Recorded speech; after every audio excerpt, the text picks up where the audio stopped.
الحمد لله رب العالمين والعاقبة للمتقين، والصلاة والسلام على نبينا محمد وعلى آله وأصحابه الطيبين الطاهرين ومن تبعهم بإحسان إلى يوم الدين. أما بعد، فيقول الله عز وجل: لقد كان لكم في رسول الله أسوة حسنة لمن كان يرجو الله واليوم الآخر وذكر الله كثيرا. ويقول أيضا في آية أخرى: قل إن كنتم تحبون الله فاتبعوني يحببكم الله ويغفر لكم ذنوبكم والله غفور رحيم. قل أطيعوا الله والرسول فإن تولوا فإن الله لا يحب الكافرين.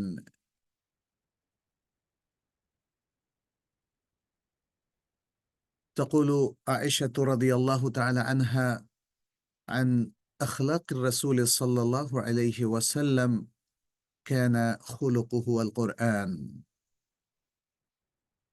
আজকের এই মহতী অনুষ্ঠানে যারা পৃথিবীর দূর দূরান্ত থেকে, বিভিন্ন দেশ থেকে আমাদের সাথে সম্পৃক্ত হয়েছেন জুম প্ল্যাটফর্মে, রাসূলুল্লাহ সাল্লাল্লাহু আলাইহি ওয়াসাল্লাম সম্পর্কে কিছু কথা শোনার জন্য আপনাদের সবাইকে স্বাগত জানাই। আহলান ও সাহলান, এবং দোয়া করি বারাকাল্লাহু ফিকুম ওয়া জাযাকুমুল্লাহু খায়রান ওয়া হাইয়াকুমুল্লাহ। জগতের শ্রেষ্ঠ মানুষ, শ্রেষ্ঠ নবী এবং শ্রেষ্ঠ রাসূল মুহাম্মদ সাল্লাল্লাহু আলাইহি ওয়াসাল্লাম, এই বিষয়ে আমাদের সকলেরই জানা। আমরা প্রতিনিয়ত এই মহান ব্যক্তিকে স্মরণ করি, তার উপর দরুদ পড়ি এবং তাকে মাহাব্বা করি, কারণ তিনি আমাদের রোল মডেল, তিনি আমাদের আদর্শ। আমরা শয়নে স্বপনে, আকিদায়, ইবাদতে, মুআমালায়, আখলাকে যে মহান ব্যক্তিকে প্রত্যেকটা পদক্ষেপে অনুসরণ করি এবং অনুসরণ করাই উচিত এবং ফরজ, তিনি হলেন রাসূলুল্লাহ সাল্লাল্লাহু আলাইহি ওয়াসাল্লাম, আল্লাহ সুবহানাহু ওয়া তাআলার শেষ নবী ও রাসূল। আল্লাহ সুবহানাহু ওয়া তাআলা তাঁকে প্রত্যেকটা ক্ষেত্রে পরতে পরতে অনুসরণ করার জন্য রেকমেন্ড করেছেন আল কোরআনে, আস সুন্নায়। আমরা অসংখ্য আয়াত দেখি যেখানে আল্লাহ সুবহানাহু ওয়া তাআলা এই মহান ব্যক্তিকে অনুসরণ করার নির্দেশনা যেমন দিয়েছেন এবং তাকে সারা বিশ্বের সবার জন্য রোল মডেল হিসাবে নির্ধারণ করে দিয়েছেন, সেটাও তিনি বলেছেন। আবার নবী সাল্লাল্লাহু আলাইহি ওয়াসাল্লামের ইত্তেবাটাই হচ্ছে দ্বীন, আর কোনো দিন আমাদের জানা নেই। ইত্তেবাউর রাসূল, ইত্তেবাউন নবী মুহাম্মাদিন সাল্লাল্লাহু আলাইহি ওয়াসাল্লাম, এটাই হচ্ছে দ্বীন, এটাই হচ্ছে ইসলাম। এবং নবী সাল্লাল্লাহু আলাইহি ওয়াসাল্লামের ইত্তেবায়ের মধ্য দিয়েই আমরা দ্বীনদারি অর্জন করতে পারবো, আমরা আল্লাহর মহাব্বা অর্জন করতে পারবো, এবং আল্লাহর কাছে আমাদের যে একান্ত চাওয়া মাগফিরাত এবং রহমত, বারাকাহ এবং পরকালীন যে মহাপুরস্কার জান্নাহ, এগুলো আমরা অর্জন করতে পারবো এই মহান ব্যক্তির ইত্তেবায়ের মাধ্যমে। দ্বিতীয় আর কোনো পথ নেই, আর কোনো উপায় নেই, আর কোনো পদ্ধতি নেই। একটাই পদ্ধতি, একটাই তারিকা, একটাই মানহাজ, একটাই মেথোডোলজি, একটাই রিলিজিয়ন, একটাই ওয়ে অফ সালভেশন, সেটা হচ্ছে ফলো দ্য প্রফেট মুহাম্মদ সাল্লাল্লাহু আলাইহি ওয়াসাল্লাম। অতএব এই ব্যক্তিকে শুধু নির্দিষ্ট কোনো মাসে আলোচনার বিষয়বস্তু বানানো উচিত নয়। তিনি তো আমাদের জীবনের প্রত্যেকটা ক্ষেত্রের সাথে, প্রতিটা মুহূর্তের সাথে, প্রতিটা আমলের সাথে, প্রতিটা আকীদার সাথে, প্রতিটা ইবাদতের সাথে তিনি একদম জড়িয়ে আছেন। তাকে বাদ দিয়ে আমাদের কোনো আকীদা হতে পারে না। তার সুন্নাহকে ইগনোর করে এবং উপেক্ষা করে আমাদের কোনো ইবাদত পরিপূর্ণ হতে পারে না। বরং এটা ইবাদতই হবে না। যদি সুন্নাহ আমরা মিস করে ফেলি তাহলে সেটা হয়ে যাবে বেদআহ। তার আখলাককে পাশ কাটিয়ে কোনো ভালো আখলাক পৃথিবীতে হতে পারে না। এবং তিনি যে হালাল হারামের যে ইনস্ট্রাকশন এবং নির্দেশনা দিয়েছেন, সেটাকে বাদ দিলে হালাল হারামের আর কোনো সংজ্ঞা আমাদের ইসলামে নেই। আমাদের ইসলামে নেই। অতএব প্রতিদিনকার নিত্যদিনকার প্রত্যেকটা মুভমেন্টে, প্রত্যেকটা চিন্তা চেতনায়, প্রত্যেকটা আমলে, ইবাদতে, প্রত্যেকটা আচরণে আমাদের প্রিয় রাসূল সাল্লাল্লাহু আলাইহি সাল্লাম তিনি আমাদের সাথেই থাকেন। সাথেই থাকেন অর্থ আমরা এটাই বোঝাচ্ছি যে তার আদর্শ আমাদেরকে শিরোধার্য করে নিতে হয়। এবং আমাদের কোনো একটা মুহূর্তে, কোনো একটা কাজে আমরা নবী সাল্লাল্লাহু আলাইহি সাল্লামকে উপেক্ষা করার কোনো সুযোগ নেই। এবং কোনো ধরনের মানে এই উদ্ধত্ত দেখানোটাও আমাদের জন্য অত্যন্ত কবিরা গুনাহের কাজ যে আমি আমার এই কাজে রাসূল সাল্লাল্লাহু আলাইহি সাল্লামকে অনুসরণ করব না, আমি আমার এই সময়ে রাসূল সাল্লাল্লাহু আলাইহি সাল্লামকে একটু একপাশে দিয়ে রাখবো। এর কোনো সুযোগ নেই প্রিয় ভাইয়েরা, প্রিয় বোনেরা। সুবহানাল্লাহ, সুবহানাল্লাহ। একটু ভাবুন, আপনারা কি কখনো এভাবে ভেবেছেন? আমার মনে হয় আমাদের অনেক ভাই বোনেরা এভাবে কখনোই ভাবেনি। তারা ভাবে রবিউল আউয়াল মাস আসলে আমরা রাসূল সাল্লাল্লাহু আলাইহি ওয়াসাল্লামের সিরাত নিয়ে আলোচনা করব। আর অনেক বিভ্রান্ত মানুষ তারা মনে করে তারা দিনদারির মধ্যে আছে, তারা এই মাস আসলে জশ্নে জুলুস করে, মিলাদ করে, কত কিছু করে। সুবহানাল্লাহ, সবই নবীর মহাব্বাতে। অথচ এই কাজগুলো ইত্তেবাউর রাসূল সাল্লাল্লাহু আলাইহি সাল্লাম থেকে যোজন যোজন দূরে। আল্লাহর কাছে ক্ষমা চাই, ইয়া আল্লাহ আমাদের ভাইদেরকে ক্ষমা করো, আমাদের বোনদেরকে ক্ষমা করো যারা আজও দিনকে বুঝতে পারছে না। আর আমাদেরকেও ক্ষমা করো, ইয়া আল্লাহ আমরা যদি ভুলে কখনো তোমার রাসূলের সুন্নাহর খেলাফ করে ফেলি, কখনো মানবিক দুর্বলতার কারণে, ইয়া আল্লাহ যদি আমরা কোনো বিভ্রান্তিতে পড়ে যাই, আমরা বিচ্যুত হয়ে যাই, ইয়া আল্লাহ তুমি আমাদেরকে ক্ষমা করে দাও, তুমি আমাদেরকে ক্ষমা করে দাও, তুমি আমাদেরকে ক্ষমা করে দাও, ইয়া আল্লাহ। আমরা তোমাকে ভালোবাসি, তোমার রাসূলকে ভালোবাসি, তোমার দ্বীনকে ভালোবাসি, এবং এই ভালোবাসাকে কেন্দ্র করেই আমরা জীবনকে পরিচালনা করি। সে কমিটমেন্ট, ইয়া আল্লাহ তোমার কাছে আমরা করেছি, করে যাচ্ছি এবং করব, করতেই থাকবো। ইয়া আল্লাহ তুমি আমাদের তৌফিক দাও তোমার প্রিয় বান্দা, প্রিয় রাসূল সাল্লাল্লাহু আলাইহি সাল্লামকে সারাটা জীবন সর্বক্ষেত্রে যেন আমরা অনুসরণ করে যেতে পারি। আমাদেরকে তোমার বিশেষ তৌফিক দাও যেন ইচ্ছায় অনিচ্ছায় কখনোই তোমার রাসূলের ইত্তেবার থেকে আমরা কখনো বিচ্যুত না হই। আসলে কেউই বিচ্যুত হতে চায় না, সম্মানিত উপস্থিতি, কেউ বিচ্যুত হতে চায় না। কিন্তু বিচ্যুত হতে না চাইলেও কিন্তু অনেকে বিচ্যুত হয়ে যায়। এজন্যে যে পন্থাগুলো আমাদের অবলম্বন করতে হবে সেটা আমাদেরকে জানতে হবে। যে এলেমের পথে চললে বিচ্যুতি থেকে আমরা বেঁচে থাকতে পারবো, সে এলেমটা অর্জন করতে হবে এবং সে এলেমের পথে চলতে হবে। যে মানহাজ বা ম্যাথোডলজি বা জীবন পদ্ধতি অনুসরণ করলে আমরা যে কোনো দলালাত এবং যে কোনো বিভ্রান্তি থেকে বেঁচে থাকতে পারবো, সেই মানহাজ আমাদেরকে বুঝতে হবে, পড়তে হবে, গবেষণা করতে হবে এবং প্রতিনিয়ত মনিটরিং করতে হবে আমি কি সঠিক আকীদা, সঠিক মানহাজ, সঠিক দ্বীন, সঠিক ইত্তেবারের উপর আছি কিনা।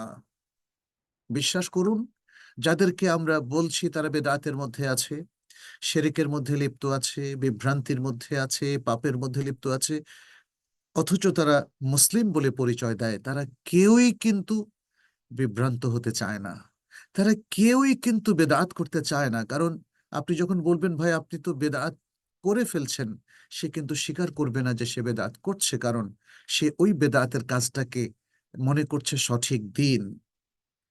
ফলে আমাদেরকে আসলে বুঝতে হবে যে প্রবলেমটা কোথায়। প্রবলেমটা কিন্তু আমাদের নিয়তের মধ্যে না, প্রবলেমটা আমাদের ইখলাসের মধ্যেও না। প্রবলেমটা হচ্ছে সঠিক সুন্নাহটাকে চিহ্নিত করা, সঠিক সুন্নাতাকে তামাসসুক করা, বোঝা, উপলব্ধি করা, আঁকড়ে ধরা, এই জায়গাটায় আমরা সুন্নাহকে মিস করে ফেলি। সুন্নাহকে ভালোবাসি অথচ ধরতে পারছি না, তাই না? আপনি দেখবেন যে অনেক মানুষ যারা পুকুরে বা দিঘিতে মাছ ধরতে যায়, আহ, আহ, এর মধ্যে দেখবেন যে খুব এক্সপার্ট লোকরা অল্প সময়ের মধ্যে প্রচুর মাছ ধরে ফেলে। আর যারা এক্সপার্ট নয়, যাদের মাছ ধরার জ্ঞান, অভিজ্ঞতা কিংবা দক্ষতা নেই, তারা কিন্তু একটা মাছও ধরতে পারে না। তাহলে দেখছেন তো, সবাই যায় একই উদ্দেশ্যে, একই ভাবে কাজ করে, কিন্তু কেউ সফল হয়, কেউ সফল হয় না। যারা সফল হয় তাদের সফলতার বিশেষ কিছু কারণ আছে, আর যারা ব্যর্থ হয় তাদের ব্যর্থতারও বিশেষ কিছু কারণ আছে। আমরা আল্লাহর কাছে দোয়া করি আমরা যেন সফল মোমেনদের কাতারে আমরা আল্লাহর কাছে সুমার হতে পারি। সফল মোমেনদের কাতারে আমরা যেন অন্তর্ভুক্ত হতে পারি, যে মোমেনদের ব্যাপারে আল্লাহ সুবহানাহু ওয়া তাআলা সূরাতুল মুমিনিনের মধ্যে বলেছেন, কাদ আফলাহাল মুমিনুন। এরপরে এই মোমেনদের সিফাত তিনি বর্ণনা করতে থাকলেন অনেকগুলো আয়াতে। বলেছেন, মোমেনরা সফল হয়েছে, সফল হয়েছে। প্রকৃত মোমেন সবসময় সফল হয়ে থাকে। কাদ আফলাহা মান তাযাক্কা, যারা পরিশুদ্ধি অর্জন করলো তারাও সফল হলো। তাহলে পরিশুদ্ধি অর্জন করা মুমিনরাই সফল হয়ে থাকে। এভাবে কোরআন সফল মানুষদের অনেক গল্প এবং সত্য কাহিনী আমাদের সামনে তুলে ধরেছে, যাদের শিরোভাগে পুরোধায় আছেন নবী এবং আম্বিয়ায়ে কেরাম, নবী রাসূলগণ এবং তাদের সত্যিকারের অনুসারীগণ।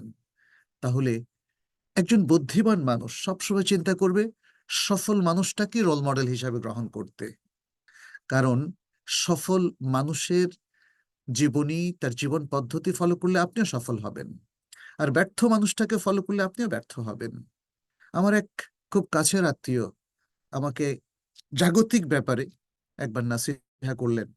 বললেন যে, মঞ্জুর, একটা কথা মনে রেখো, তুমি দুনিয়ার যে কোনো কাজই সফল হতে চাইলে তুমি ওই কাজে সফল ব্যক্তিদের অনুসরণ করবা, ওই কাজে সফল ব্যক্তিদেরকে রোল মডেল হিসাবে গ্রহণ করবা এবং তাদেরকে অক্ষরে অক্ষরে ফলো করবা। আরেকটা জিনিসও মনে রেখো, যদি তুমি জীবনে ব্যর্থ মানুষদেরকে ফলো করো তাহলে তুমিও ব্যর্থ হবে। এবং এটা মহাসত্য। যারা পাপীদেরকে অনুসরণ করে তারা পাপই কামায়, যারা মুশরিকদেরকে, পৌত্তলিকদেরকে অনুসরণ করে তারা শিরকের মধ্যে লিপ্ত হয়ে যায়, যারা কুফফারদেরকে অনুসরণ করে তারা কুফুরির মধ্যে ইনভলভড হয়ে যায়, অন্তর্ভুক্ত হয়ে যায়। আমি আজকের এই আলোচনার শুরুতে আপনাদেরকে আহ্বান করব যে যথেষ্ট হয়েছে আমার প্রিয় ভাই, আমার প্রিয় বোন, যথেষ্ট হয়েছে, আর নয়। আসুন এবার অন্ধকার থেকে আমরা আলোর দিকে ফিরে আসি, আমরা ভুল থেকে সত্যের দিকে ফিরে আসি, আমরা ইসলাম থেকে ইসলামের দিকে ফিরে আসি, আমরা আমাদের বৈষয়িক জীবন থেকে আল্লাহর দিকে ফিরে আসি, আমাদের প্রিয় রাসূলের সুন্নাহর দিকে ফিরে আসি। এর মধ্যেই কল্যাণ, এর মধ্যেই সফলতা, এর মধ্যেই সমৃদ্ধি, এর মধ্যেই উন্নয়ন, এবং এর মধ্যেই পারলৌকিক সফল এবং সকল অর্জন। হে আল্লাহ, তুমি আমাদেরকে দুনিয়ার সকল কালিমা, সকল কলুষতা থেকে মুক্ত করে দাও, আর আমাদেরকে আখিরাতের মহাকল্যাণ অর্জনের তৌফিক দাও, তোমার সন্তুষ্টি অর্জনের তৌফিক দাও, তোমার তোমার প্রিয় রাসূলের ইত্তেবা করার তৌফিক দাও, এবং আমরা যেন তোমার প্রিয় রাসূলের সাথে জান্নাতে থাকতে পারি সে তৌফিক আমাদেরকে দাও। আল্লাহুম্মা আমিন ইয়া রাব্বাল আলামিন। সম্মানিত উপস্থিতি, আল কোরআনে অসংখ্য আয়াতে রাসূলুল্লাহ সাল্লাল্লাহু আলাইহি সাল্লামের শ্রেষ্ঠত্বের বিষয়টি উঠে এসেছে, এবং তিনি যে আমাদের একমাত্র রোল মডেল সেটিও বারবার বলা হয়েছে। সূরাতুল আহজাবের ২১ নম্বর আয়াত, যেটি আজকের আলোচনার শুরুতে আমি উল্লেখ করেছিলাম। আল্লাহ সুবহানাহু ওয়া তাআলা বলছেন, লাকাদ কানা লাকুম ফি রাসূলিল্লাহি উসওয়াতুন হাসানাহ লিমান কানা ইয়ারজুল্লাহা ওয়াল ইয়াউমাল আখিরা ওয়া যাকারাল্লাহা কাসীরা। নিশ্চয়ই তোমাদের জন্য রাসূলুল্লাহর মধ্যে রয়েছে উত্তম আদর্শ, যারা আল্লাহ এবং শেষ দিবসের প্রত্যাশা করে এবং আল্লাহকে বেশি বেশি স্মরণ করে। তাহলে এই আয়াতটা আমাদের কাছে স্পষ্ট করে দিল যে যারা আমরা মোমেন এবং মুসলিম বলে নিজেদের পরিচয় দেই এবং যারা সত্যিকার অর্থে আল্লাহর প্রতি বিশ্বাস পোষণ করি আর আখিরাত দিবসের প্রতি বিশ্বাস পোষণ করি এবং আমাদের দৈনন্দিন জীবনে আল্লাহকে বিভিন্ন ইবাদতের মাধ্যমে আমরা স্মরণ করি এবং আমল সালেহের মাধ্যমে স্মরণ করি, এটাই ওয়াদাকার আল্লাহ কাথীরা। বসে বসে আল্লাহ আল্লাহ আল্লাহ এই জিকিরের কথা বলা হয়নি, বলা হয়েছে আল্লাহর প্রতি ঈমান পোষণ, তাওয়াক্কুল, অন্তরের ইবাদত, বাহ্যিক ইবাদত এবং সকল প্রকার আমালে সালেহের মাধ্যমে আল্লাহকে স্মরণ করা। তাহলে এই লোকদের রোল মডেল একজনই, তিনি হচ্ছেন রাসূলুল্লাহ সাল্লাল্লাহু আলাইহি ওয়াসাল্লাম। না কোনো রাজনৈতিক ব্যক্তি, না কোনো আহ, আহ, আম, আম, আম, খেলোয়াড়, ক্রিকেটার, ফুটবলার, না কোনো গায়ক কিংবা গায়িকা, নায়ক কিংবা নায়িকা, তারা আমাদের রোল মডেল নয়। রোল মডেল হলেন রাসূলুল্লাহ সাল্লাল্লাহু আলাইহি ওয়াসাল্লাম। এই বিষয়ে আরেকটা কথা, ছোট্ট কথা বলে নেই, আমাদের সন্তানদেরকে কিন্তু শেখাতে হবে রাসূলুল্লাহ সাল্লাল্লাহু আলাইহি ওয়াসাল্লাম is our role model for all of us, for our kids, for our youth, boys and girls, for our brothers and sisters. আমাদের সবার জন্য তিনি হলেন রোল মডেল। এটা ধরিয়ে দিতে হবে। আমাদের অনেক সন্তানেরা এটা ধরতে পারে না, বিকজ তারা ইসলামিক এডুকেশন থেকে ডিটাচড, অথবা তাদের প্যারেন্টসরা তারা ওয়াকিফ হাল না, তারা নিজেরাই গাফলতির মধ্যে আছে। তাহলে কিভাবে সন্তানকে গাফলতি থেকে মুক্ত করবে? আমরা অনেকেই আমাদের সন্তানদেরকে, আমাদের ভাই বেরাদেরকে, আমাদের ছেলে মেয়েকে, অথবা আমাদের পার্টনারদেরকে, স্পাউসদেরকে আমরা ধরিয়ে দিতে পারি না যে রাসূল সাল্লাল্লাহু আলাইহি সাল্লামই হচ্ছে আমাদের রোল মডেল। এটা ধরিয়ে দিতে হবে, ধরিয়ে দিতে হবে। শুধুমাত্র শিখিয়ে দিলে হবে না, ধরিয়ে দিতে হবে এমন ভাবে যে একজন ব্যক্তি যখন আমার কাছ থেকে এটা ধরতে পারবে, সে আর কোনোদিন অন্য কাউকে রোল মডেল হিসেবে গ্রহণ করবে না। রাসূলুল্লাহ সাল্লাল্লাহু আলাইহি সাল্লামের অনুকরণ এবং অনুসরণকে ইসলাম অবধারিত করে দিয়েছে। সূরা আল হাশরের মধ্যে আল্লাহ সুবহানাহু ওয়া তাআলা বলছেন, ওয়ামা আতাকুমুর রাসূলু ফাখুযুহু ওয়ামা নাহাকুম আনহু ফান্তাহু। রাসূল তোমাদের কাছে যে আদর্শ, যে ওয়াহী, যে আলো আল্লাহর পক্ষ থেকে নিয়ে এসেছেন, তোমরা তা গ্রহণ করো, এবং যা থেকে নিষেধ করেছেন তোমরা তা বর্জন করো। দেখেন কত ছোট্ট কথায় একটা পুরো মাহফিলের সকল উপদেশ দিয়ে ফেলেছেন আল্লাহ সুবহানাহু ওয়া তাআলা। এটা আল্লাহর একটা মর্যাদা। আল কোরআন একটা মর্যাদা, একটা বাস্তব মর্যাদা, যেটা আপনি চোখে দেখতে পারেন, সেটা হলো আল কোরআন। সুবহানাল্লাহ, রাসূল তোমাদের কাছে যে আদর্শ নিয়ে এসেছেন তোমরা তা গ্রহণ করো, এবং যা থেকে নিষেধ করেছেন তা তোমরা সর্বতোভাবে বর্জন করো। সুবহানাল্লাহ। ব্যাস, দুনিয়ার সমস্ত হেদায়েত এই আয়াতের মধ্যে চলে এসেছে, সমস্ত নিদর্শন। মূলত এই দুটো কথা মানলে আর কিছুই লাগে না, অন্যগুলো হচ্ছে ডিটেলস, বিস্তারিত বর্ণনা। সূরা আলে ইমরানের 31 বা 32 নম্বর আয়াতে আল্লাহ তাআলা বলছেন, কুল ইন কুনতুম তুহিব্বুনাল্লাহা ফাত্তাবিউনি।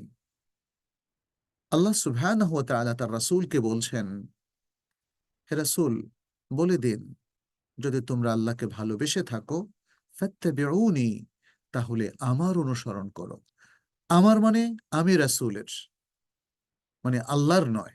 এখানে ফাত্তাবিউনি বলতে এটা নবী সাল্লাল্লাহু আলাইহি ওয়াসাল্লামকে বলতে বলা হয়েছে। আপনি বলে দিন, আপনি বলে দিন আপনাকে যেন তারা অনুসরণ করে। ফাত্তাবিউনি আমরের সিগা, ওয়াল আমরু লিল উজুব, কমান্ড। কমান্ডের এই টেক্সটটা সবসময় যদি অন্য কোনো বিশেষ চিহ্ন না থাকে তাহলে এটার মাধ্যমে ফরজ এবং ওয়াজিব সাব্যস্ত হয়। ফাত্তাবিউনি, অবশ্যই তোমাদেরকে আমার ইত্তেবা করতে হবে যদি তোমরা আল্লাহকে ভালোবেসে থাকো।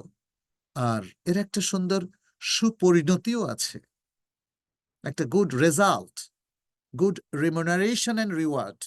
কি সেটা? ইউহিব্বুকুমুল্লাহ, তাহলে আল্লাহ তোমাদেরকে ভালোবাসবেন। ওয়াগফির লাকুম যুনুবাকুম, এবং তোমাদের জন্য তোমাদের পাপকে তিনি ক্ষমা করে দিবেন।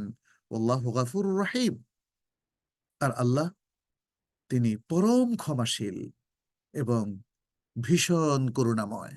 রাহিম। কুল আতিউল্লাহ ওয়ার রাসূল, হে রাসূল আপনি বলে দিন তোমরা আল্লাহর ইতাআত করো এবং রাসূলের ইতাআত করো, অর্থাৎ আল্লাহ এবং রাসূলের নিরঙ্কুশ আনুগত্য করো, without any question, without any reasoning, without raising anything. তোমরা আল্লাহ এবং রাসূলকে অনুসরণ করো। যখনই তোমাদের সামনে আল্লাহ এবং রাসূলের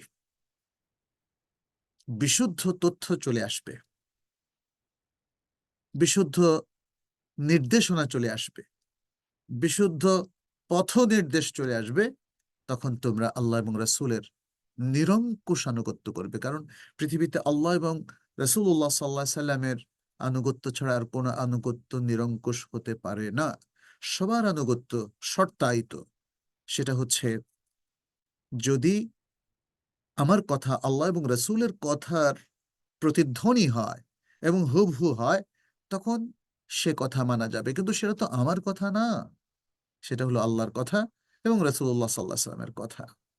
ফলে এখানে আল্লাহ তাআলা নির্দেশ দিলেন যেন নিরঙ্কুশভাবে আমরা মুসলিম জাতি, মুসলিম উম্মাহ, মুমিনরা আমরা যেন আল্লাহ এবং তার রাসূলকে অনুসরণ করি। ফাইন তাওয়াল্লাউ ফাইন্নাল্লাহা লা ইউহিব্বুল কাফিরিন।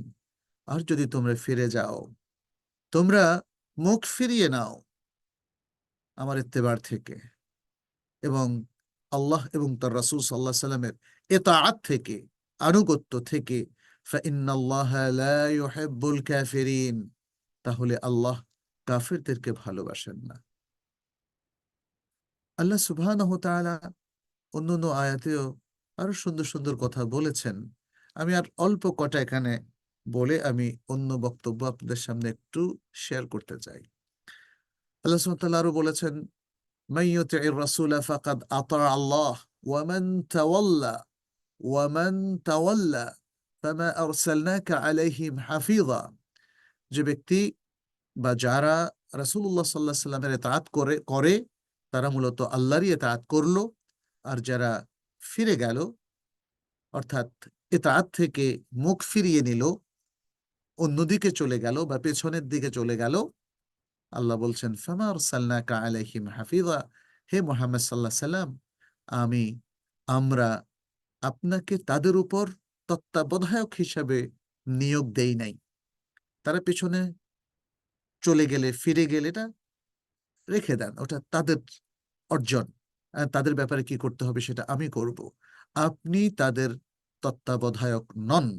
আপনার কাজ হচ্ছে মানুষকে ওহীর আলো দেওয়া এবং ওহীর জ্ঞান তাদেরকে বিতরণ করা। সে ওহীর জ্ঞান পেয়ে তারা আপনার ইতাআত করবে এবং আপনার ইতাআত মানে আল্লাহর ইতাআত। আর যদি কেউ না করে থাকে তাহলে তার জন্য উদ্বিগ্ন হবেন না, কারণ আপনি তাদের তত্ত্বাবধায়ক নন। তারা যদি আপনার কাছ থেকে হেদায়েত গ্রহণ না করে এবং আপনার আনুগত্য না করে, তাহলে এতে বিন্দুমাত্র আপনার কোনো ত্রুটি নেই। আপনাকে পাকড়াও করা হবে না, পাকড়াও করা হবে তাদেরকে। সূরাতুন নিসা ৮০ নম্বর আয়াত। এরপর সূরাতুন নূরের ৫৪ নম্বর আয়াতে আল্লাহ তাআলা বলছেন, কুল আতিউল্লাহ ওয়া আতিউর রাসূলা ফাইন তাওয়াল্লাউ ফাইন্নামা আলাইহি মা হুম্মিল ওয়া আলাইকুম মা হুম্মিলতুম ওয়া ইন তুতিউহু তাহতাদু ওয়া মা আলার রাসূলি ইল্লাল বালাগুল মুবিন।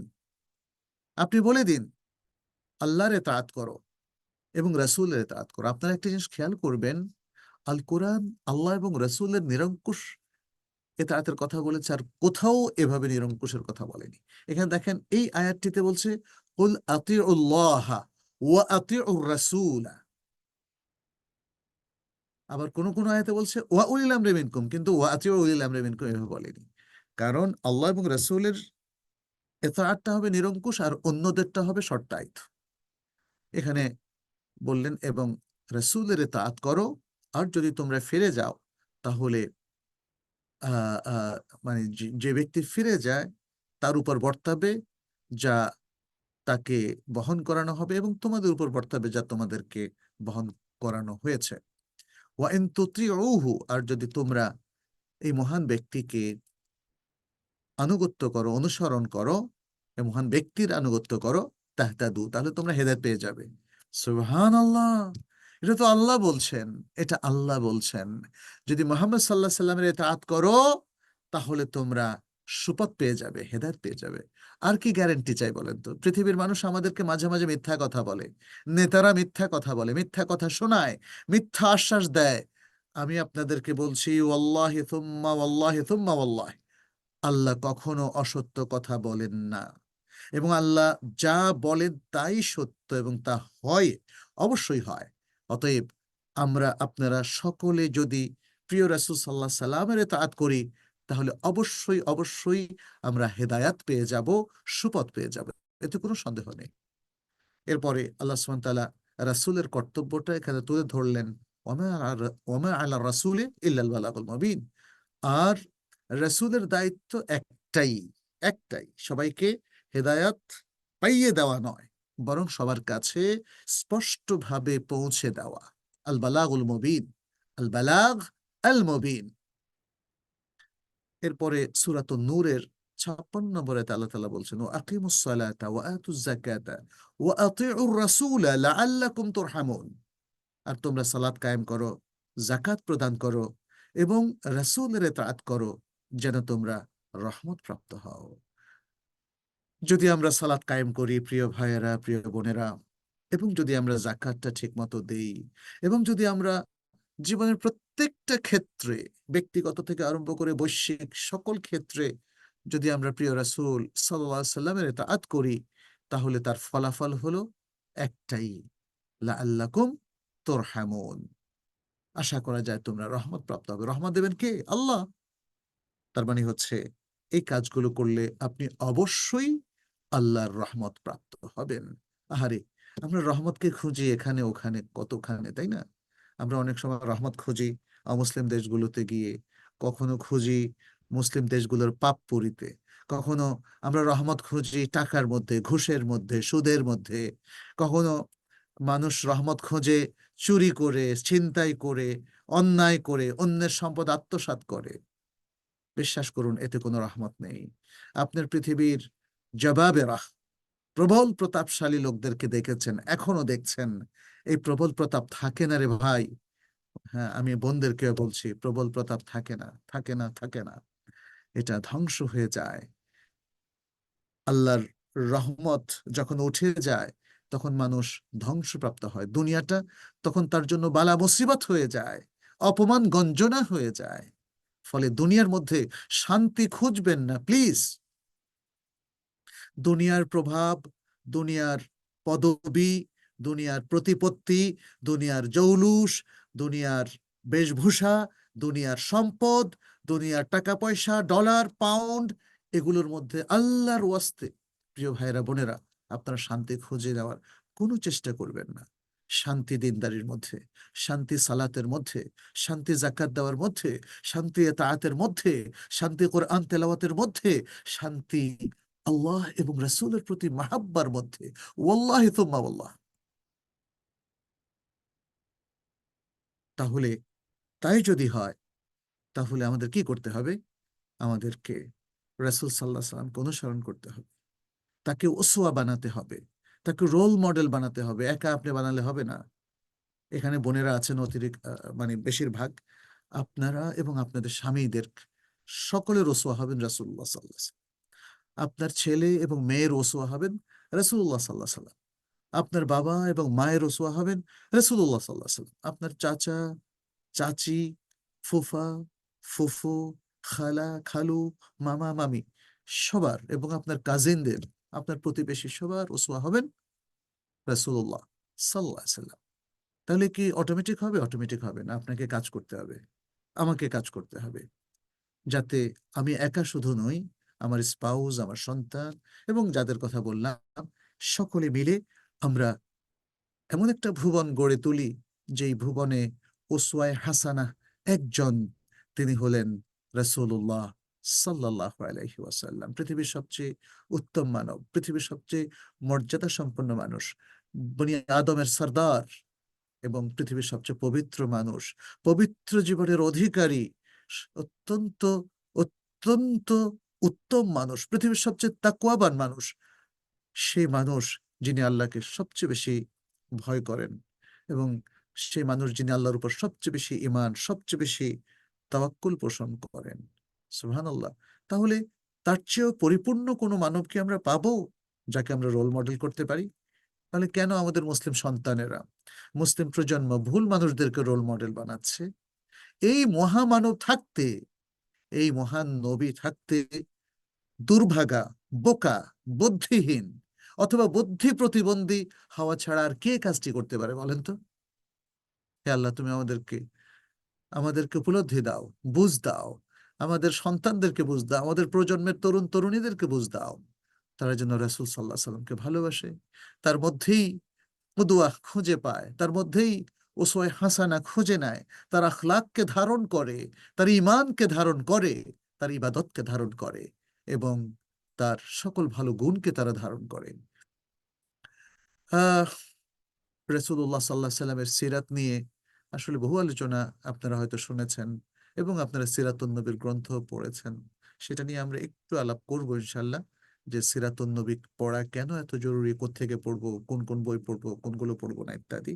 এটা নিয়ে খুব সংক্ষেপে আমি একটা ছোট্ট আলোচনা করব। তার আগে বলে নেই, আমরা আল্লাহর শুকরিয়া আদায় করে শেষ করতে পারবো না, তিনি আমাদেরকে এই জামানায়, আমাদেরকে এই পৃথিবীতে নিয়ে এসেছেন, আমাদের বাবা মাকেও নিয়ে এসেছেন শেষ নবীর উম্মত হওয়ার জন্য, শেষ নবী মুহাম্মদ সাল্লাল্লাহু আলাইহি সাল্লামের উম্মত হওয়ার জন্য। আমার মনে হয় পৃথিবীর আর কোনো গৌরবের চাইতে বড় নয়। আমি নবী মুহাম্মদ সাল্লাল্লাহু আলাইহি সাল্লামের উম্মত, এর চাইতে আমাদের আর গৌরবের কিছু নেই। প্রিয় ভাইরা, প্রিয় বোনেরা, ওয়াল্লাহি এর চাইতে আমাদের গৌরবের আর কোনো কিছু নাই। এর চাইতে আমাদের গৌরবের আর কোনো কিছু নেই। এই অনুভূতিটা পোষণ করুন, এই অনুভূতিটাকে ধারণ করুন, এই অনুভূতিটাকে জাগ্রত করুন, এই অনুভূতিটাকে ছড়িয়ে দিন আপনার কলিজার টুকরা সন্তানদের মধ্যে, আপনার ছেলের মধ্যে, মেয়ের মধ্যে। তা না হলে ওরা পথ হারাবে, ওরা পথ হারাবে। যেই সমাজে আমরা বাস করছি সেটা কলুষিত, সেটা অনেক অনেক ঝুঁকিপূর্ণ। আপনারা বিভিন্ন দেশে বাস করছেন, ওয়াল্লাহি আপনারা অনেক ঝুঁকিপূর্ণ জীবন যাপন করছেন। আপনার সন্তান যদি আমাদের প্রিয় রাসূল সাল্লাল্লাহু আলাইহি সাল্লামকে আবিষ্কার করতে না পারে, তাকে যদি ধারণ করতে না পারে, তাকে যদি হৃদয়ে নিতে না পারে, গেঁথে নিতে না পারে, তাকে যদি রোল মডেল হিসেবে গ্রহণ করতে না পারে, তাহলে ওরা পথ পাবে না, ওরা পথ হারাবে, ওরা হারিয়ে যাবে জীবন থেকে, দিন থেকে, ইসলাম থেকে। অতএব আমাদের মনে হয় সাবধান হওয়ার সময় এসেছে। আল্লাহর কাছে আমাদের অনেক কাঁদতে হবে, অনেক কাঁদতে হবে। কাঁদলে কাঁদলে আল্লাহর সাথে কানেকশনটা আমাদের অনেক ভালোভাবে তৈরি হবে এবং এর মধ্য দিয়ে আমার মনে হয় আল্লাহর বরকত প্রাপ্ত হব, তৌফিক প্রাপ্ত হব এবং আমাদের সন্তানরা, তারাও আল্লাহর বরকত প্রাপ্ত হবে। কারণ আসলে আল্লাহর তৌফিক ছাড়া সন্তানদেরকে মানুষ করা যায় না। ওয়াল্লাহি আল্লাহর তৌফিক ছাড়া সন্তানদেরকে শত চেষ্টা করেও মানুষ করা যায় না। আর যদি সন্তানদের ব্যাপারে আমরা গাফেল থাকি, কিভাবে ওরা ভালো সন্তান হবে বলেন তো? আমরাই বা কতটুকু ভালো হতে পেরেছি? আমাদের কি অনেক ত্রুটি নাই, অনেক পাপ নাই, অনেক বিচ্যুতি নাই? এত যে চেষ্টা করছি আমরা অনেকেই, আপনারা আরো ভালো বলতে পারবেন, তারপরেও দেখেন আমাদের ভুল হয়ে যায়। এখনো মনে হয় কত কিছু শেখা হলো না, কত কিছু জানা হলো না, ইসলামের কত কিছু পালন করা হলো না, যা পালন করছি সেটা তো সুন্দর হলো না, তাই না? এই যদি হয় তাহলে আমাদেরকে অনেক সতর্ক হতে হবে। আমি শুধু আমি শুধু বিশ্বের সামনে গৌরবের সাথে ঘোষণা করলাম, দেখো আমি মুসলিম, আমার নবী মুহাম্মদ সাল্লাল্লাহু আলাইহি ওয়াসাল্লাম শ্রেষ্ঠ মানুষ। বিশ্বাস করেন এই গৌরবের কোনো ফায়দা নাই, এই গৌরবের কোনো ফায়দা নাই যদি রাসূল সাল্লাল্লাহু আলাইহি সাল্লামকে আমরা অনুসরণ না করি, যদি তাকে মন থেকে ভালো না বাসি, যদি আল্লাহ এবং তার রাসূলকে মন থেকে ভালো না বাসি। মন থেকে ভালোবাসার সবচেয়ে বড় প্রমাণ হচ্ছে আল্লাহ এবং তার রাসূল ছাড়া এবং তাদের দেয়া ওহী এবং হেদায়াত ছাড়া, তাদের নির্দেশ ছাড়া দুনিয়ার আর সবকিছুকে তুচ্ছ করা, দুনিয়ার আর সবকিছুকে তুচ্ছ করা। যদি তুচ্ছ করতে না পারি তাহলে বুঝতে হবে আমি মিথ্যা দাবি করছি, আমি আল্লাহ এবং তার রাসূলকে যেভাবে ভালোবাসা দরকার সেটা সেটা পোষণ করছি না। তাদের মাহাব্বা আমার মধ্যে হয়তো সামান্য পরিমাণে আছে, যথেষ্ট পরিমাণে নেই, যথাযথভাবে নেই, যতটা থাকা উচিত ছিল সেটা নেই। এই জন্যে আমাদেরকে আমাদের চিন্তা চেতনাকে আরো শানিত করতে হবে, জানতে হবে, পড়তে হবে, বুঝতে হবে, এবং নবী সাল্লাল্লাহু আলাইহি ওয়াসাল্লামের সিরাতটাও খুব ভালো করে পড়তে হবে। এখানে আপনারা জানেন যে নবী সাল্লাল্লাহু আলাইহি ওয়াসাল্লামের অসংখ্য গুণের কথাও কোরআন বর্ণনা করেছে, হাদিসের মধ্যে এসেছে। এবং আরব কবি আহমদ শৌকি, হ্যাঁ, তিনিও তার অনেকগুলো সুন্দর সুন্দর বর্ণনা করেছেন। দু একটা চরণ শুধু আমি আপনাদেরকে শোনাই। বলেছেন, জানাতকা ফিল খুলুকিল আযীম শামাইলু, জানাতকা ফিল খুলুকিল আযীম শামাইলু, ইউগরা বিহিন্না ওয়া ইউলাউল কুরামাউ। সুন্দর এবং মহান আখলাকের মধ্যে আপনাকে ভালো ভালো গুণগুলো সুশোভিত করেছে। এই গুণগুলোর মাধ্যমে মহান মানুষেরা, তারাও উদ্বুদ্ধ হন এবং তারাও চমৎকৃত হন। অর্থাৎ রাসূল সাল্লাল্লাহু আলাইহি ওয়াসাল্লামের গুণগুলো পৃথিবীর মহান মানুষদেরকে চমৎকৃত করে, মুগ্ধ করে।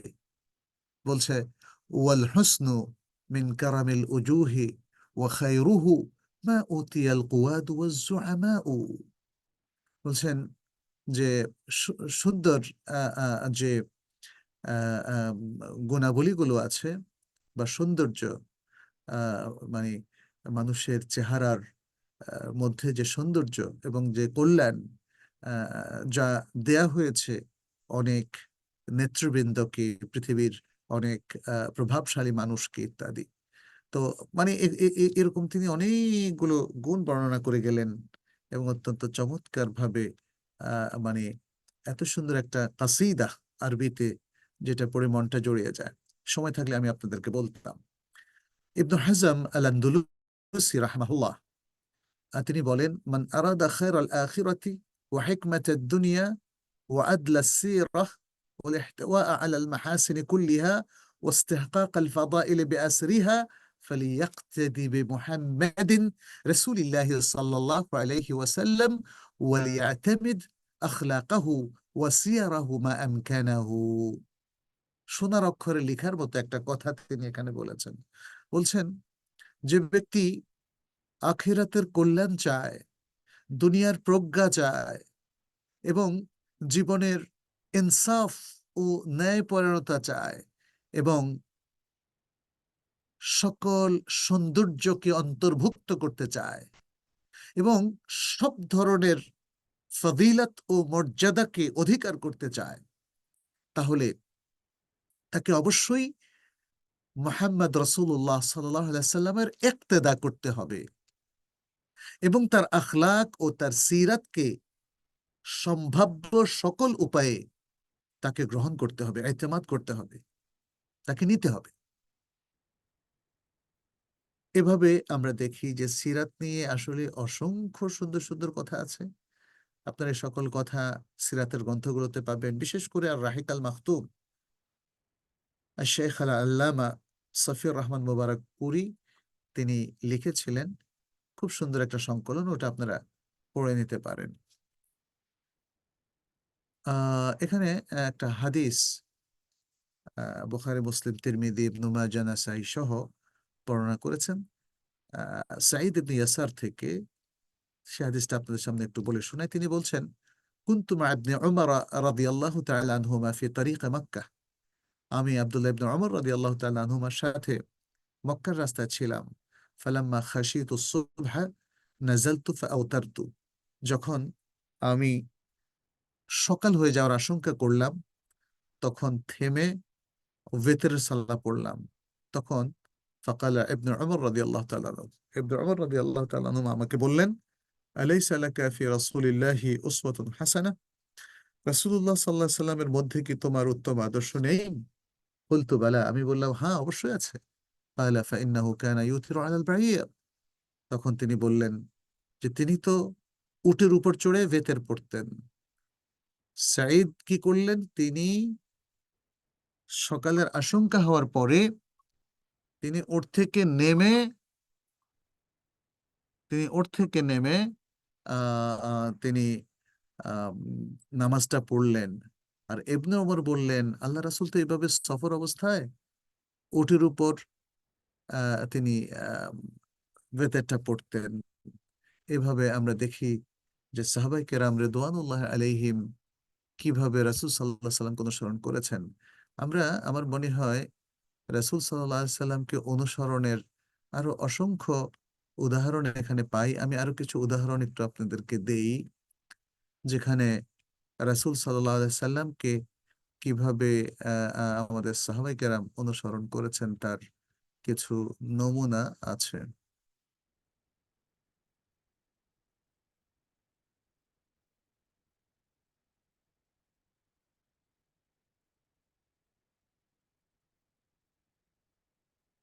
আচ্ছা,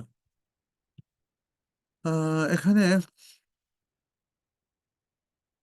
আম, জাদুল মাআদের মধ্যে একটা সুন্দর মাশহুর ঘটনা উল্লেখ করা হয়েছে, যে কিভাবে রাসূলুল্লাহ সাল্লাল্লাহু আলাইহি ওয়াসাল্লামকে নির্দেশ মানার জন্য এবং সেটাকে বাস্তবায়ন করার জন্য সাহাবাদের মধ্যে কিভাবে প্রতিযোগিতা ছিল, তারা কিভাবে দৌড়ে যেতেন। আহ গাজওয়াতে আহজাবের পরে, মানে গাজওয়াতে আহজাব শেষ হয়ে গেল, সেখান থেকে নবী সাল্লাল্লাহু আলাইহি সাল্লাম ফিরে আসলেন মদিনার মধ্যে সাহাবায়ে কেরাম সহকারে। তখন সাহাবায়ে কেরামদেরকে একটা নির্দেশ দিলেন, কারণ আপনারা জানেন গাজওয়ায়ে আহজাবের মধ্যে মানে ভেতরের কিছু শত্রু ছিল, বনু কুরায়জা যেমন, তারা নবী সাল্লাল্লাহু আলাইহি সাল্লামের সাথে গাদ্দারি করেছিল এবং তাকে হত্যার ষড়যন্ত্রও করেছিল। তো গাজওয়া থেকে ফিরে আসার পরে নবী সাল্লাল্লাহু আলাইহি সাল্লাম সাহাবাদেরকে বললেন, লা ইউসাল্লিয়ান্না আহাদুন মিনকুম আল আসরা, তোমাদের মধ্যে যে কেউ আসর সালাতটা যেন ইল্লা ফি বনি কুরায়জা, বনু কুরায়জা গিয়েই পড়ে। ইল্লা দিয়ে তিনি একটা, মানে, খুব শক্তিশালী তাকিদ দিলেন যে তোমাদের প্রত্যেকে যেন আসরের সালাতটা বনু কুরায়জা গিয়েই পড়ে। এখন পথিমধ্যে তাদের সালাতুল আসরের সময় হয়ে গেল। তখন সাহাবাদের মধ্যে দুই দল হয়ে গেল। এক দল কি করলেন, পথেই সালাত পড়ে ফেললেন, এই কারণে যে নবী সাল্লাল্লাহু আলাইহি ওয়াসাল্লাম তো আউয়াল ওয়াক্তে আসর পড়েন, ওয়াক্ত হয়ে গেছে আমরা পড়লাম। আর আরেক দল কি করলেন, তারা বনু কুরায়জা পৌঁছার পরে পড়লেন, যদি একটু দেরি হয়েছে তাদের, বাট তারা পৌঁছার আগে পড়েননি। কারণ নবী সাল্লাল্লাহু আলাইহি ওয়াসাল্লাম বলেছেন বনু কুরায়জা গিয়েই তোমরা আসর সালাত পড়ো। তো এখানে আমরা দেখতে পাই যে সাহাবায়ে কেরামের মধ্যে, বিশেষ করে তাদের অধিকাংশ মানে রাসূল সাল্লাল্লাহু আলাইহি ওয়াসাল্লামকে অক্ষরে অক্ষরে পালনের চেষ্টা করতেন, যদিও সেটা জরুরি ছিল না। যেমন এই ঘটনায় যখন রাসূল সাল্লাল্লাহু আলাইহি ওয়াসাল্লামকে গিয়ে বলা হলো, ইয়া রাসূলুল্লাহ, আমরা তো আপনার নির্দেশ মানতে গিয়ে দুরকম আমল করেছি। একদল আমাদের পথেই বনু কুরায়জা পৌঁছার আগেই আসর সালাত পড়ে ফেলেছে, আর একদল বনু কুরায়জা গিয়ে অনেক দেরি করে তারা সালাত পড়েছে। এখন কোন দল সঠিক করেছে? তিনি বললেন উভয় দলই সঠিক করেছে। সুবহানাল্লাহ। কারণ উভয় দল গবেষণা করেছে। একদল বলেছে যে ওয়াক্ত তো হয়েছে, ওয়াক্ত হলেই নামাজের অনুমতি হয়ে যায়। হ্যাঁ, ইন্না সালাতা কানাত আলাল মুমিনিনা কিতাবা মাওকুতা, সালাত তো মুমিনদের উপরে ওয়াক্ত মতোই ফরজ। তাহলে ওয়াক্ত হয়েছে। আর তাছাড়া নবী সাল্লাল্লাহু আলাইহি ওয়াসাল্লামের জীবনের সমস্ত হাদিস থেকে বোঝা যায় তিনি আসর ওয়াক্ত আউয়াল ওয়াক্তে পড়তেন, তারা পড়ে নিয়েছেন। আর আরেক দল বলছেন সরাসরি নবী সাল্লাল্লাহু আলাইহি ওয়াসাল্লাম বলছেন বনু কুরায়জা গিয়ে পড়তে, অতএব তারা পড়েছেন। এখানে আমরা দেখি যে নবী সাল্লাল্লাহু আলাইহি সাল্লামের নির্দেশগুলোকে যে কোনো আঙ্গিকে, যে কোনো দিক থেকে মানার প্রতি সাহাবায়ে কেরামের বিশাল একটা আহ আহ, আগ্রহ তাদের মধ্যে ছিল। এরকম অসংখ্য আসলে উদাহরণ আছে। ইবনে ওমর রাদিয়াল্লাহু তাআলা আনহু সম্পর্কে অনেকগুলো হাদিস আছে, যেখানে বলা হচ্ছে তিনি মক্কা থেকে মদিনায়, মদিনা থেকে মক্কায় যাওয়ার পথে রাসূল সাল্লাল্লাহু আলাইহি ওয়াসাল্লামের ইন্তেকালের পরে তিনি এতটাই তাকে অনুসরণ করার উপরে তিনি তিনি মানে সিরিয়াস ছিলেন, যে যেখানে রাসূল সাল্লাল্লাহু আলাইহি ওয়াসাল্লাম কোথাও দাঁড়িয়ে একটু থেমেছেন, তিনি থামতেন। কোথাও দাঁড়িয়ে কোনো একটা গাছের নিচে ছায়া নিয়েছেন, তিনি সেই গাছের নিচে, মানে দূরেও না কাছেও না, সেই গাছের নিচেই ছায়া নিতেন। কোথাও ইস্তেঞ্জা করেছেন, তিনি ইস্তেঞ্জা করতেন। কোথাও একটু দূরে গিয়ে কোনো টিলার কাছে গিয়ে নামাজ পড়েছেন, আব্দুল্লাহ ইবনে ওমর রাদিয়াল্লাহু তাআলা আনহু সে কথা স্মরণ করে সেখানে গিয়ে নামাজ পড়েছেন। অর্থাৎ তিনি নিজেকে এমন একটা তারবিয়াত দিয়েছিলেন যাতে করে তার জীবনের সকল আগ্রহ তৈরি হয়ে যায় যে আমি প্রত্যেকটা কথায়, কাজে, শয়নে, স্বপনে, মুভমেন্টে, এমনকি যেটা প্রয়োজনীয় নয় সেক্ষেত্রেও আমরা রাসূল সাল্লাল্লাহু আলাইহি ওয়াসাল্লামকে অনুসরণ করব। সুবহানাল্লাহ। এ হচ্ছে একটা একটা সিরিয়াসনেস, একটা তেজ, একটা তাহাম্মুস, একটা ভালোবাসা। সুবহানাল্লাহ। এটা আব্দুল্লাহ ইবনে ওমর রাদিয়াল্লাহু তাআলা আনহু নবী সাল্লাল্লাহু আলাইহি ওয়াসাল্লামের ছাত্র এবং সাহাবী হয়ে বিশ্ববাসীর সামনে এটাকে তিনি পেশ করলেন, এটাকে তিনি দেখালেন। এই দেখানোটা প্রয়োজন ছিল। রাসূল সাল্লাল্লাহু আলাইহি ওয়াসাল্লামের প্রতি সবারই ভালোবাসা ছিল, কিন্তু এত সিরিয়াস, সব সাহাবারাই সিরিয়াস ছিলেন, কিন্তু ইনি অক্ষরে অক্ষরে যেটা মুবাহ এমন কাজও তিনি রাসূল সাল্লাল্লাহু আলাইহি ওয়াসাল্লামকে অনুসরণ করেছেন। পুরা উম্মাহকে এই শিক্ষা দেওয়ার জন্য যে উম্মার তরুণরা তোমরাও রাসূল সাল্লাল্লাহু আলাইহি সাল্লামকে সিরিয়াসলি অনুসরণ করো।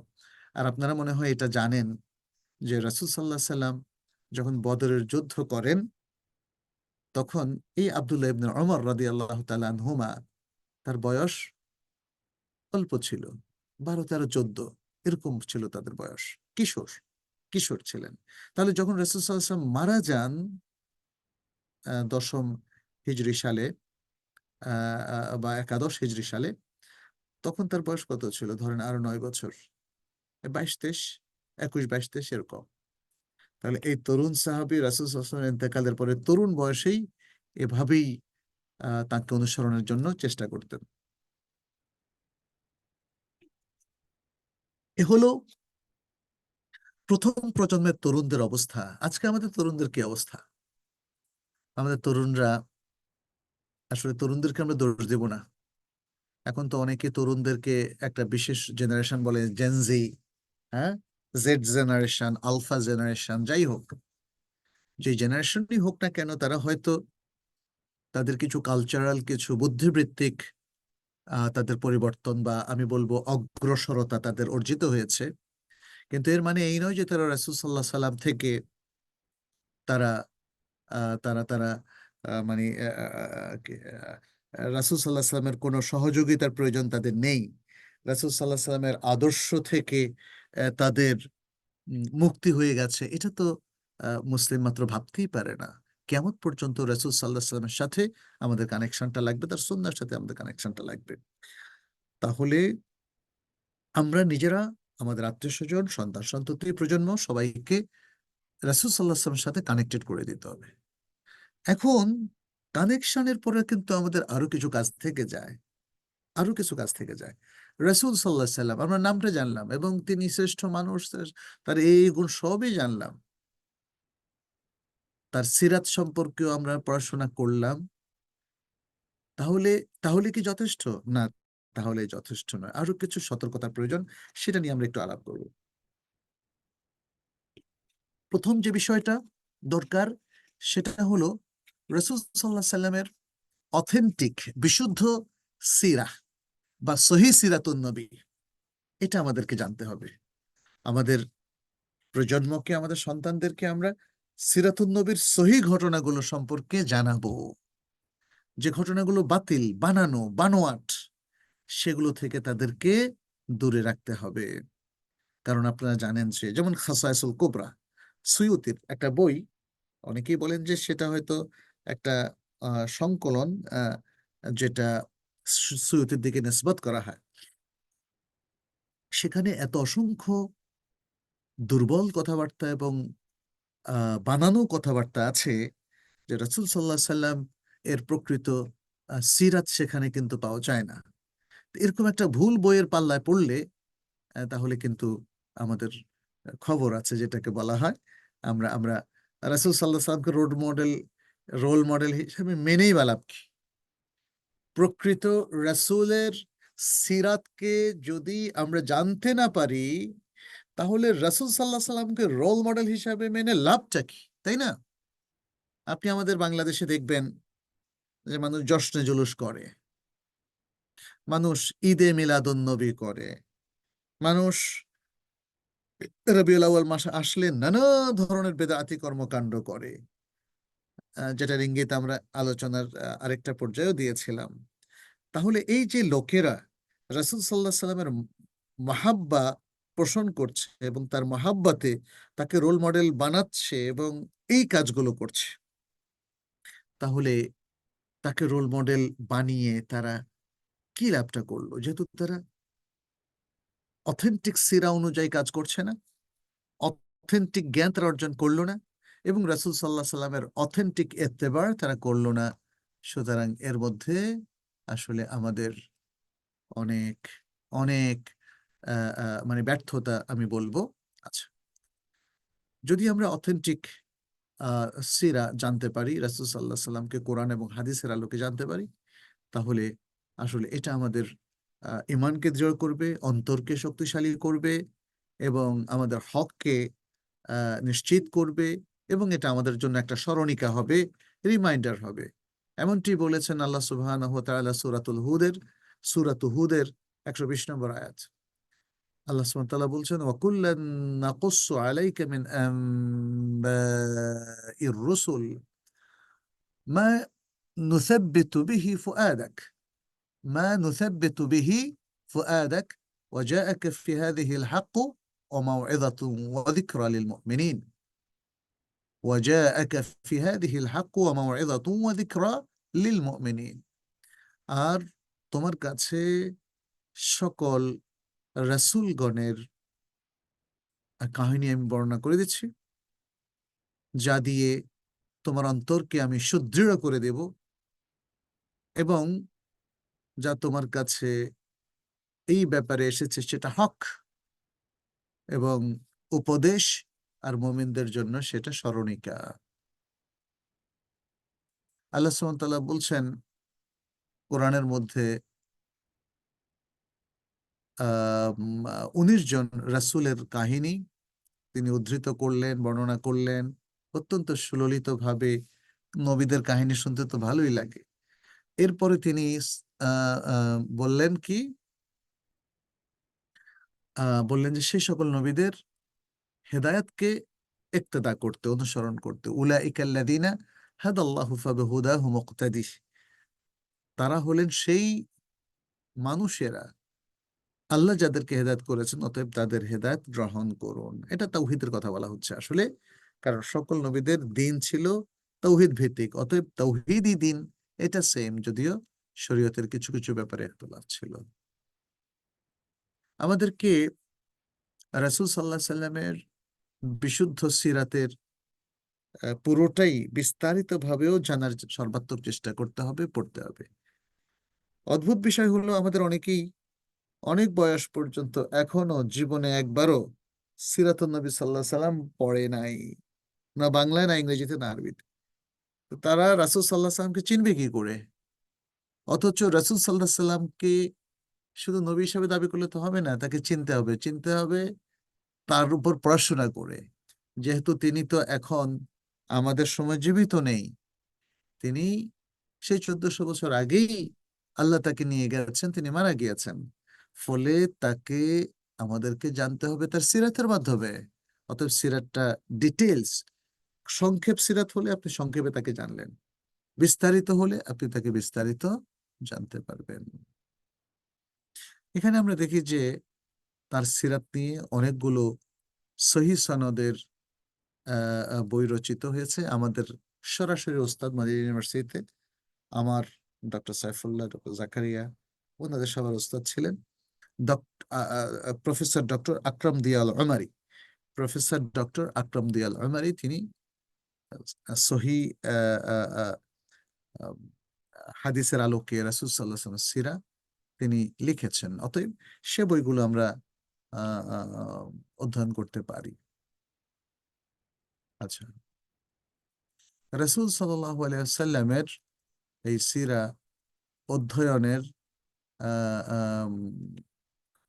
গুরুত্ব এবং এর ফলাফল তো অনেক আমরা জানি। রাসূল সাল্লাল্লাহু আলাইহি সাল্লাম তাকে না জানলে তো কিছু জানা হলো না। রাসূল সাল্লাল্লাহু আলাইহি সাল্লামের সুন্নাহটাই তো আসলে বিস্তারিতভাবে ইসলামকে আমাদের সামনে মেলে ধরেছে। কোরআন তো মৌলিক আহ, আহ, জ্ঞানগুলো দিয়েছে, মৌলিক কায়দাগুলো, নীতিমালাগুলো দিয়েছে, বাট ইলাবোরেটলি সুন্নাহ আমাদের সামনে তুলে ধরেছে। এই সুন্নাহটা রাসূল সাল্লাল্লাহু আলাইহি ওয়াসাল্লামের সিরার একটা অংশ, মনে রাখবেন। আমরা অনেকের সুন্নাহগুলো হাদিস, ভালো কথা, হাদিস, কিন্তু এই হাদিসগুলোর মাধ্যমে তো আমরা রাসূল সাল্লাল্লাহু আলাইহি ওয়াসাল্লামকে চিনি। এই হাদিসগুলো না হলে তাকে চিনতাম না। আপনি দেখেন কিতাবুস সালাতের মধ্যে রাসূল সাল্লাল্লাহু আলাইহি ওয়াসাল্লাম কিভাবে সালাত পড়তেন সেটা পুরা বলা হয়েছে। কিতাবুত তাহারার মধ্যে রাসূল সাল্লাল্লাহু আলাইহি ওয়াসাল্লাম কিভাবে ওযু করতেন, গোসল করতেন এবং তায়াম্মুম করতেন সেটা বলা হয়েছে, তাই না?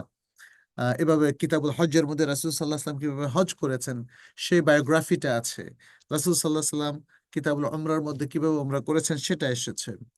এভাবে কিতাবুজ যাকাতের মধ্যে অনেক অসংখ্য হাদিস আছে যেখানে রাসূল সাল্লাল্লাহু আলাইহি ওয়াসাল্লাম কিভাবে হিসাব নিকাশ করে কড়ায় গন্ডায় যাকাত দিতেন। তাহলে আমাদের সিরাহ এর একটা চমৎকার রিসোর্স হচ্ছে কোরআনের পাশাপাশি সুন্নাহ, সুন্নাহ আন-নাবাবিয়্যাহ অথবা আল হাদিস যেটাকে আমরা বলে থাকি। অতএব এই রিসোর্স গুলো থেকেই আমাদেরকে কোরআন আহ, এবং আহ, আহ, উম,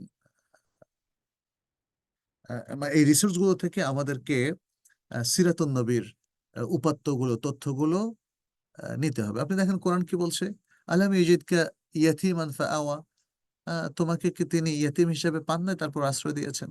ওয়াজাদাকা দাল্লান ফাহাদা, আর তোমাকে তিনি পথহারা পেয়েছেন তারপরে হেদায়েত দিয়েছেন। ওয়াজাদাকা আইলান ফাআগনা, তোমাকে তিনি গরিব দুঃখী পেয়েছিলেন তারপর তোমাকে সচ্ছল করে দিয়েছেন। হ্যাঁ, সূরাতুদ দোহার মধ্যে। এরপর দেখেন আম, ওই যে ওহির পরে যখন তিনি আয়েশা রাদিয়াল্লাহু তাআলার কাছে এসে বললেন জাম্মিলুনি জাম্মিলুনি, হ্যাঁ, আমাকে তোমার ঢেকে দাও, আবৃত করে দাও। কোরআন তখন বললো ইয়া আইয়ুহাল মুজাম্মিলু কুমিল লাইলা ইল্লা কালিলা নিসফাহু আও ইনকুস মিনহু কালিলা আও জিদ আলাইহি ওয়ারাত্তিলিল কুরআনা তারতিলা। আহ, হে বস্ত্রাবৃত ব্যক্তি, তুমি রাতের অল্প অংশই দাঁড়াও, অর্ধেক অথবা অর্ধেকের চাইতে একটু কম অথবা একটু বেশি, আর কোরআনকে তার তিলের সাথে পড়ো। ইন্না সানুলকি আলাইকা কাওলান তাকিলা, নিশ্চয়ই আমরা আপনার উপর কঠিন কথার ভার নিক্ষেপ করবো ইত্যাদি। তো এখানে আমরা দেখতে পাচ্ছি কোরআন খুবই চমৎকার ভাবে রাসূল সাল্লাল্লাহু আলাইহি ওয়াসাল্লামের অনেকগুলো বিষয় তুলে ধরেছেন, তবে সেটা আরো ইলাবোরেটলি আলোচিত হয়েছে হাদিসের মধ্যে, সুনান নববির মধ্যে। আচ্ছা, তাহলে এই দুটোই মূলত সোর্স হলো সিরাতুন নবী সাল্লাল্লাহু আলাইহি সাল্লাম। সুন্নাহর পাশাপাশি বেশ কিছু ঘটনা আছে, এগুলো হয়তো হাদিসের মতো উত্তীর্ণ নয়, যেহেতু মানে দিনের আমলগুলোর ব্যাপারে যতটা গুরুত্ব ওলামায়ে কেরাম দিয়েছেন, রাসূল সাল্লাল্লাহু আলাইহি ওয়াসাল্লামের জীবনের সব খুঁটিনাটি নিয়ে এতটা গুরুত্ব তারা আরোপ করেননি। ফলে দেখা যাচ্ছে সহিহ হাদিসের আলোকে সিরাতুন নবী যদি আমরা পড়ি তাহলে অনেকগুলো ঘটনা এখানে হয়তো ওইভাবে ক্লিয়ার হবে না। আহ, আহ, এখানে দেখা যাচ্ছে যে এর পাশাপাশি আহ, বেশ কিছু আহ, আহ, মানে রেওয়ায়েত এখানে আছে। যারা মুআররিখিন, যারা ঐতিহাসিক ব্যক্তি অথবা ইতিহাসবিদ, তারাও কিন্তু এখানে সিরাতুন নবীতে বেশ ঘটনা প্রবাহ লিখেছেন।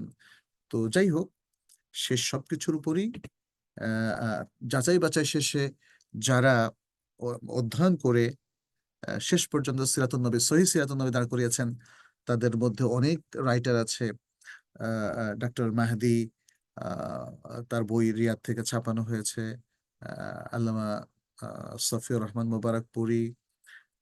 এছাড়াও আমরা দেখি যে আরো অনেকগুলো বই, যেমন আকরাম দিয়াল উমারি, আরো অনেকগুলো সিরাতুন নবীর। এর আগে প্রাচীন সিরাতুন নবীর মধ্যে আছে ইবনু হিশাম, সিরাত ইবনু ইসহাক। হ্যাঁ, তবে একটা জিনিস মনে রাখতে হবে, সিরার বই সবগুলো মানে একদম ভুল মুক্ত এটা বলা যাবে না, তবে ভালো ভালো বই যেগুলো সেগুলো কিন্তু আমরা বললাম। এবং এই যুগে খুব সহজে এক নিঃশ্বাসে পড়ার মতো বই হলো আর রাহিক আল মাকতুম মাকতুম, এবং আরেকটা হলো সিরাত ইবনে হিশাম, সিরাত ইবনে ইসহাক। এই বইগুলো খুবই ভালো, এগুলো আমরা বাংলা, ইংরেজি, আরবি সবখানেই পেয়ে যাব। তো আমরা মনে হয় আলোচনা আর দীর্ঘায়িত করব না।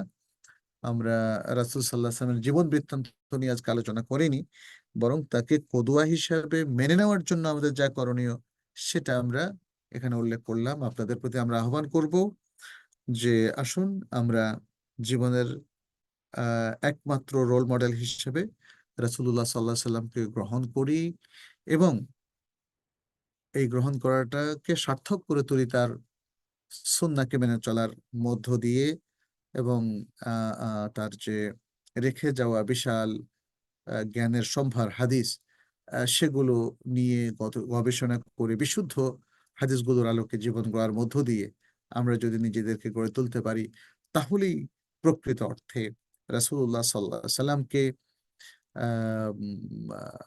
আমাদের কদওয়া, আমাদের উসওয়া হিসাবে গ্রহণ করা হবে এবং এটা need of the time, need of the day. সুতরাং আমি আবারও আহ্বান করব, আসুন আমরা রাসূলুল্লাহ সাল্লাল্লাহু আলাইহি ওয়াসাল্লামকে কদওয়া হিসাবে গ্রহণ করি, যেহেতু আল্লাহ তাআলা তাকে রাহমাতাল লিল আলামিন হিসাবে সৃষ্টি করেছেন। তাকে অনুসরণ মধ্য দিয়ে আমরা আল্লাহর রহমত অর্জন করি, তার বারাকা অর্জন করি এবং এলেমের আলোকে সারা জগৎকে আমরা আলোকিত করে ফেলি। তো আমি আজকে আমার আলোচনা এখানে শেষ করছি। হাদা সাল্লাল্লাহু ওয়াসাল্লাম আলা নবিয়িনা মুহাম্মদ ওয়া আলা আলিহি ওয়া আসহাবিহি আজমাইন। যদি আপনাদের কারো কোনো প্রশ্ন থাকে আসতে পারে।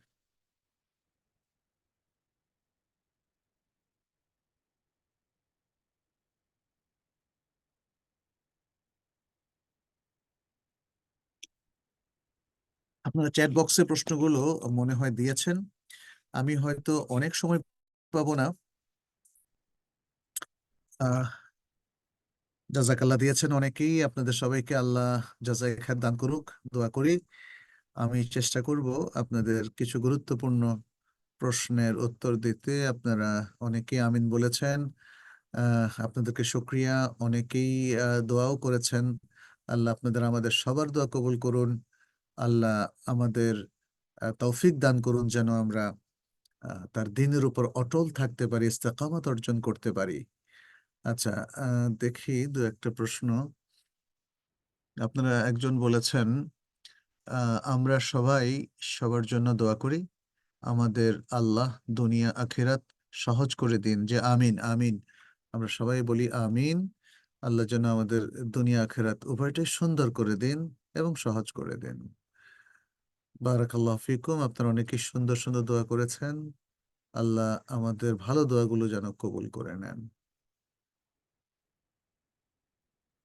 কিছু সিরা বুকসের নামের কথা বলেছেন, আমি সেটা বলে দিয়েছি আপনাদেরকে। সেটা আপনারা বিশেষ করে আর রাহিকাল মাকতুম এবং সাইফুর রহমান মুবারকপুরী আরো কিছু বই আছে, সেগুলো আপনারা পড়তে পারেন, সিরার উপরই আছে।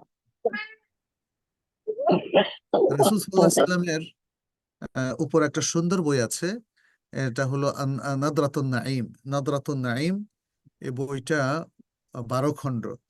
রাসূল সাল্লাল্লাহু আলাইহি সাল্লামের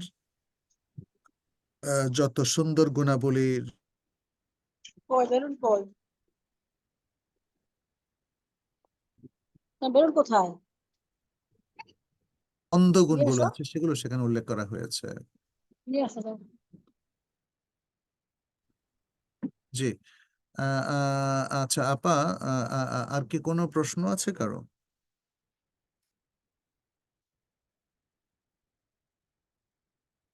জি, আসসালামু আলাইকুম রহমতুল্লাহ।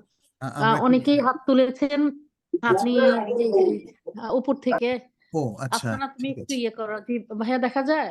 হ্যাঁ হ্যাঁ, নাজমিন সুলতানা তিনি হাত জি। তুলেছেন। আপনার প্রত্যেককে যখন আপনাদের প্রশ্নটা বলবেন তারপরে হাতটা নামিয়ে ফেলবেন। জি বলেন। নাজমিন সুলতানা আপু, আপনি আনমিউট করে কোশ্চেন করেন। আসসালামু আলাইকুম ওয়া রাহমাতুল্লাহি ওয়া বারাকাতুহু। শাইখ আল ওয়ালাইকুম সুন্দর একটা আসসালাম আলোচনা। ওয়া রাহমাতুল্লাহি ওয়া বারাকাতুহু। নাজমিন সুলতানা আপু যদি না থাকেন তাহলে মনোরা আপু আপনি কোশ্চেন করেন ইনশাআল্লাহ আনমিউট করে। আপু ওনারা কি ওপেন আচ্ছা, করতে পারছেন? আপু হ্যাঁ আসসালামু আলাইকুম রাহমাতুল্লাহ। আপু এটা খুলে দিতে হবে, এটা আনমিউট করা যাচ্ছে না। আপনি তো করতে পেরেছেন আপু। না, আপনি আপনারা অনেকেই অপশন দিলেন, তাই আনমিউট আমি করে খুলতে ফেলেছেন। পেরেছি। যিনি প্রশ্ন হ্যাঁ। করবেন শুধু তিনি আনমিউট করবেন, বাকিরা একটু নিজেরাই মিউট করে রাখেন। হ্যাঁ জি, আমি ওনাদেরকে মিউট করে দিচ্ছি অনেককে। আচ্ছা, মনোয়ারা আপু যদি না থাকেন তাহলে জাহানারা আপু, আপনি কোশ্চেন করেন ইনশাল্লাহ, একটু আগে আপনি আনমিউট করেছিলেন। জাহানারা আইফোন আপু, আনমিউট করে কোশ্চেন করেন ইনশাল্লাহ। ফিরোজা সুলতানা জি, আপু, আসসালামু আপনি আলাইকুম রাহমাতুল্লাহি ওয়া বারাকাতুহু। মিউট আনমিউট হইতেছিল না আপু, এটা মিউট সব মিউট ছিল আবারও। আসসালামু আলাইকুম আচ্ছা, রাহমাতুল্লাহি ওয়া আচ্ছা, বারাকাতুহু। শুনতে পাচ্ছেন আমার কথা? ওনাকে তো আমি এখন দেখতে পাচ্ছি না। জি জি, আমি আছেন আপু? শুনতে পাচ্ছি। জি, জি। জি, আমার আলোচনাটা আসলে আমি লেখছি অবশ্য চ্যাট বক্সে, যা খুবই গুরুত্বপূর্ণ ছিল। আমরা আমরা আসলে বর্তমান সময়ে যে বিভিন্নভাবে মানে বিভিন্ন ক্লাসের মধ্যে টিচারদের দ্বারাও আমরা এখন প্রতারিত হচ্ছি, যে ওরা বলতেছে যে এই কোরআনের সাথে যা আম হাদিস মানতে হবে কেন? এরকম করে আনেন। আসলে আমরা তো অনেক উত্তরও দিতে পারি না। তা আজকের আলোচনাটার যে রেকর্ডটা, মানে এটার জন্য আমি আসলে রিকোয়েস্ট করতেছি, এটা আমার খুবই দরকার। আ দিতে পারি যেন সবাইরে। আর হইল যে এই সমস্ত যখন আমরা এই সমস্ত মোকাবেলা করি, যে বলে যে কেন মানবা? এই হাদিস কোরআনে যা আসছে তাই তো। আর যেগুলা হাদিসে আসছে মানে কোরআনের সাথে যা নাই, কোরআনের সাথে যা যায় না, তা তো মানা যাবে না। ওরকম করে বলে। যেমন আমরা নামাজের কথা বললাম, তখন বলে যে নামাজ, হ্যাঁ, নামাজ তো একটা জিনিসই তো আপনারা শুধু পান, যে এটাই শুধু উইক পয়েন্ট। এটা এ তখন আমরা আসলে কি বলা উচিত শায়েখ? জাযাকাল্লাহু খাইরান। জি, ধন্যবাদ আপনাকে। প্রশ্নটাকে ভালো করে বোঝার জন্য আপনাকে একটু গ্রাউন্ডে যেতে হবে।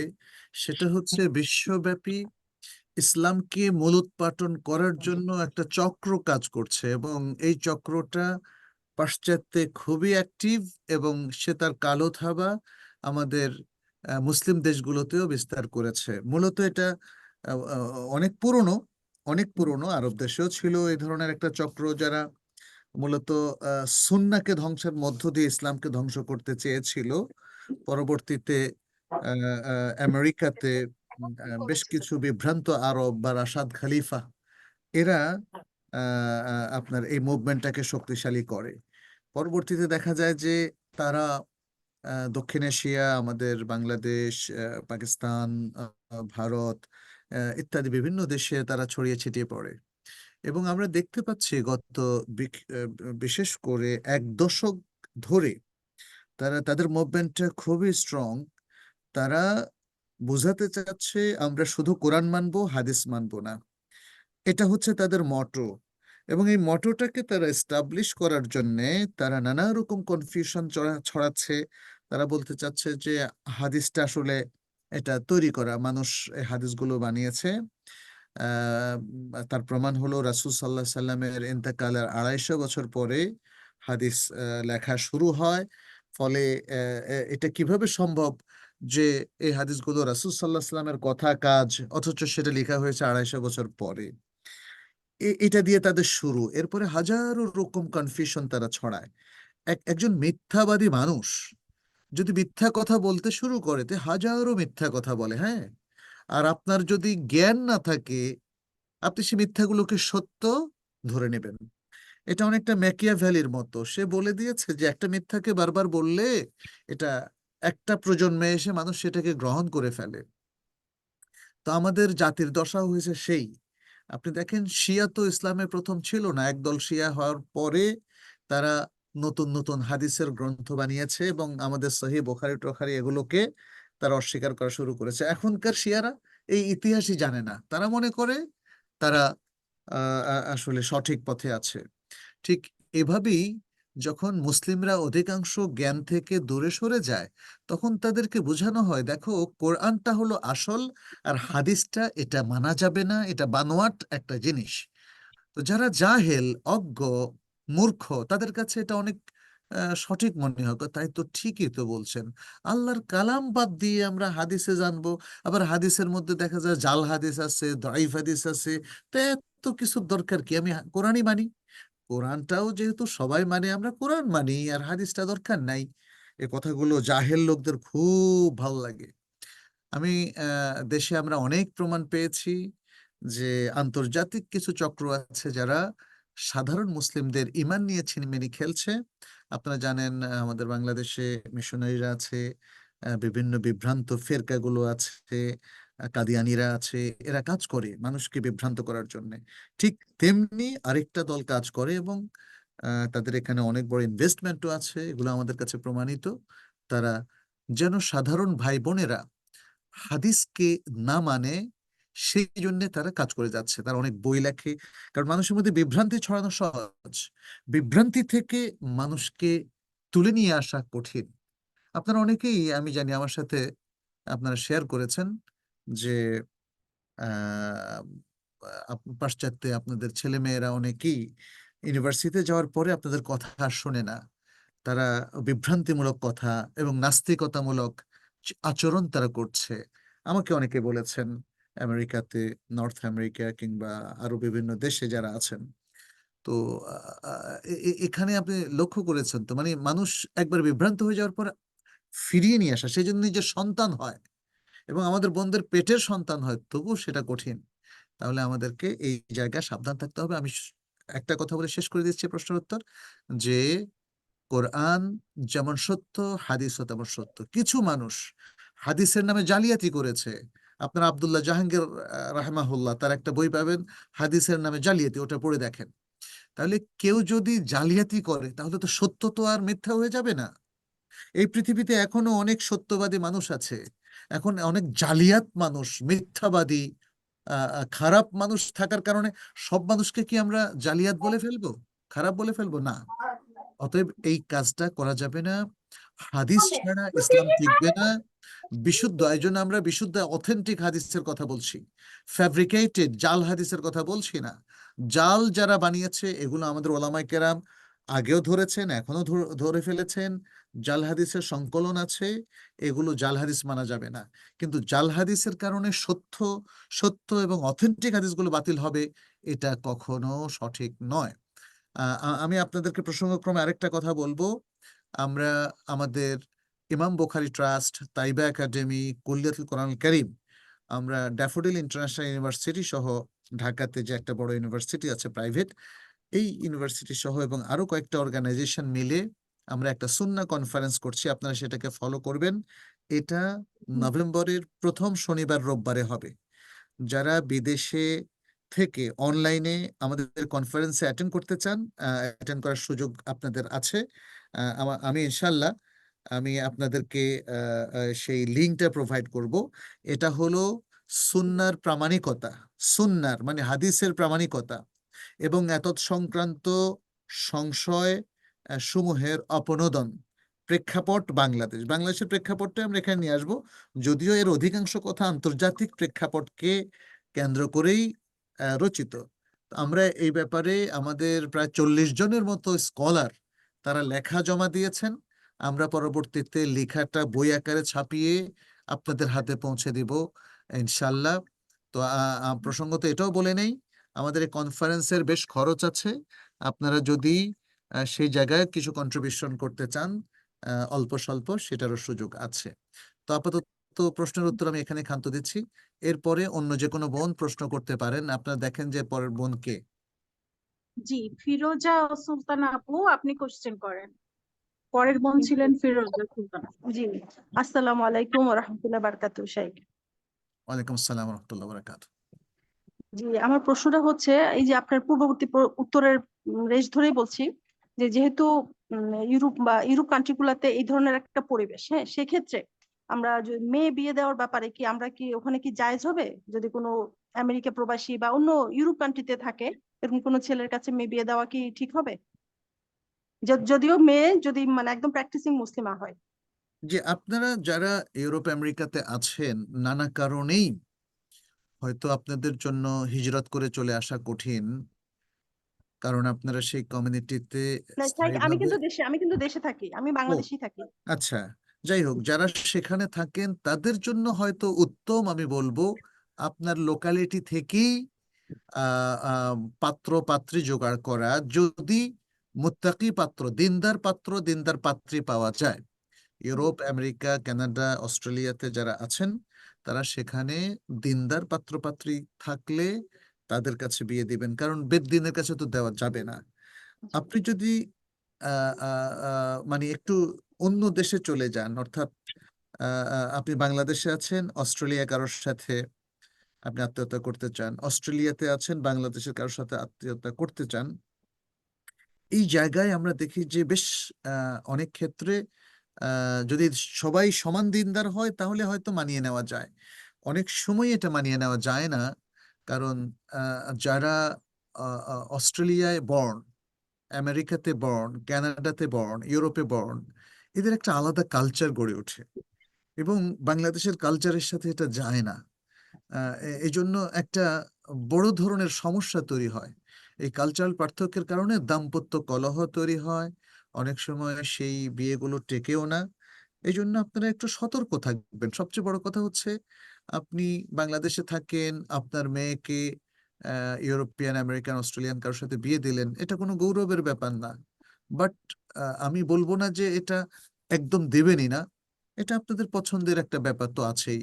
আপনার মানে কুফুর ব্যাপারটা যদি হয়ে যায় এবং আপনি যদি নিরাপদ ফিল করেন এবং ভাবেন যে না, তাদের বিয়েটা সাস্টেইন করবে ইনশাল্লাহ, তখন আপনি দিতে পারেন।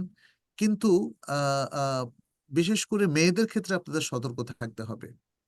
আমরা যেমন মানে এইটা আসলে বলে আপনাদেরকে আমি বায়াস করতে চাচ্ছি না, এই জন্য আমি একটু জেনারেলাইজ করার চেষ্টা করছি। এটা এই ধরনের কেস আসলে 1 to 1 আপনাদের জিজ্ঞেস করা উচিত, কারণ আমি দেখেছি যখন আমরা একটা জবাব দেই তখন এটাকে সকল ভাইরা বোনেরা জেনারেলাইজ করে একটা সমস্যায় পড়ে যান। আমি আপনাদের কাউকে সমস্যায় ফেলতে চাই না। সাধারণত নবী সাল্লাল্লাহু আলাইহি সাল্লামের নির্দেশনা হলো, যখন ইযা জাআকুম মান তারদাউনা দীনাহু ওয়া খুলুকাহু ফাযাওwiজুহু ইল্লা তাফআলু তাকুন ফিতনাতুন ফিল আরদি ওয়া ফাসাদুন আরিদ।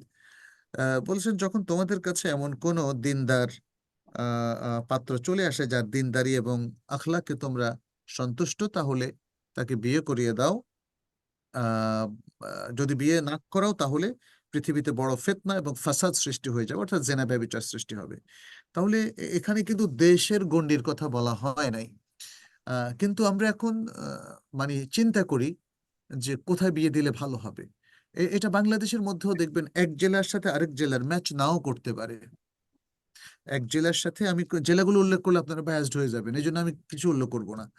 তো এখানে এক জেলার সাথে আরেক জেলার, আপনি যে জেলায় থাকেন আপনার কালচারের সাথে অন্য আরেকটা কালচারের কি ম্যাচ হবে ছেলে মেয়ের? আপনাকে সেটা ভাবতে হবে, কুফু হবে কিনা এবং এই বিয়েটা সাস্টেইন করবে কিনা এবং তাদের দিনদারির লেভেলটা ঠিক আছে কিনা, এসব কিছু ভাবতে হবে। এগুলো ভেবেই আপনারা সিদ্ধান্ত নেবেন। এটাকে একদম মানে এভাবে সাধারণভাবে নিষেধও করে ফেলা যায় না, সাধারণভাবে উদ্বুদ্ধও করাটা উচিত হবে না। জি, এরপরে। জি, শেখ, এটা তাহলে পরবর্তীতে যেটা শুনি, আসলে আমি তো জানি না ব্যাপারটা, যে হয়তো দেখা গেল যে মেয়ে ছেলে দুজনই দিনদার, হ্যাঁ, তো আল্লাহর রহমতে হয়তো ওরা ভালো থাকলো, কিন্তু নেক্সট জেনারেশন বা তার পরবর্তী জেনারেশন যদি একটু স্লিপ কাটে তার দিনদারিত্ব থেকে, তাহলে সেটার দায়টা কি যে প্রথম যে এসেছিল তার উপর পড়বে? এই ব্যাপারটা আমি একটু কনফিউজড। না, বুঝছি। এখন কেউ যদি আপনার মেয়েকে বিয়ে দিলেন, অস্ট্রেলিয়াতে থাকে, ধরে নিলাম, এখন তারা যে সারা জীবন থাকবে এই শর্তটা কে দিল? তারা যখন বুঝবে, যেমন যুদ্ধের মধ্যে মানুষ এক জায়গা থেকে এক জায়গায় পালায় না, মানে এই জায়গা যদি নিরাপদ না থাকে তাহলে যে জায়গা নিরাপদ সেখানে যাবে।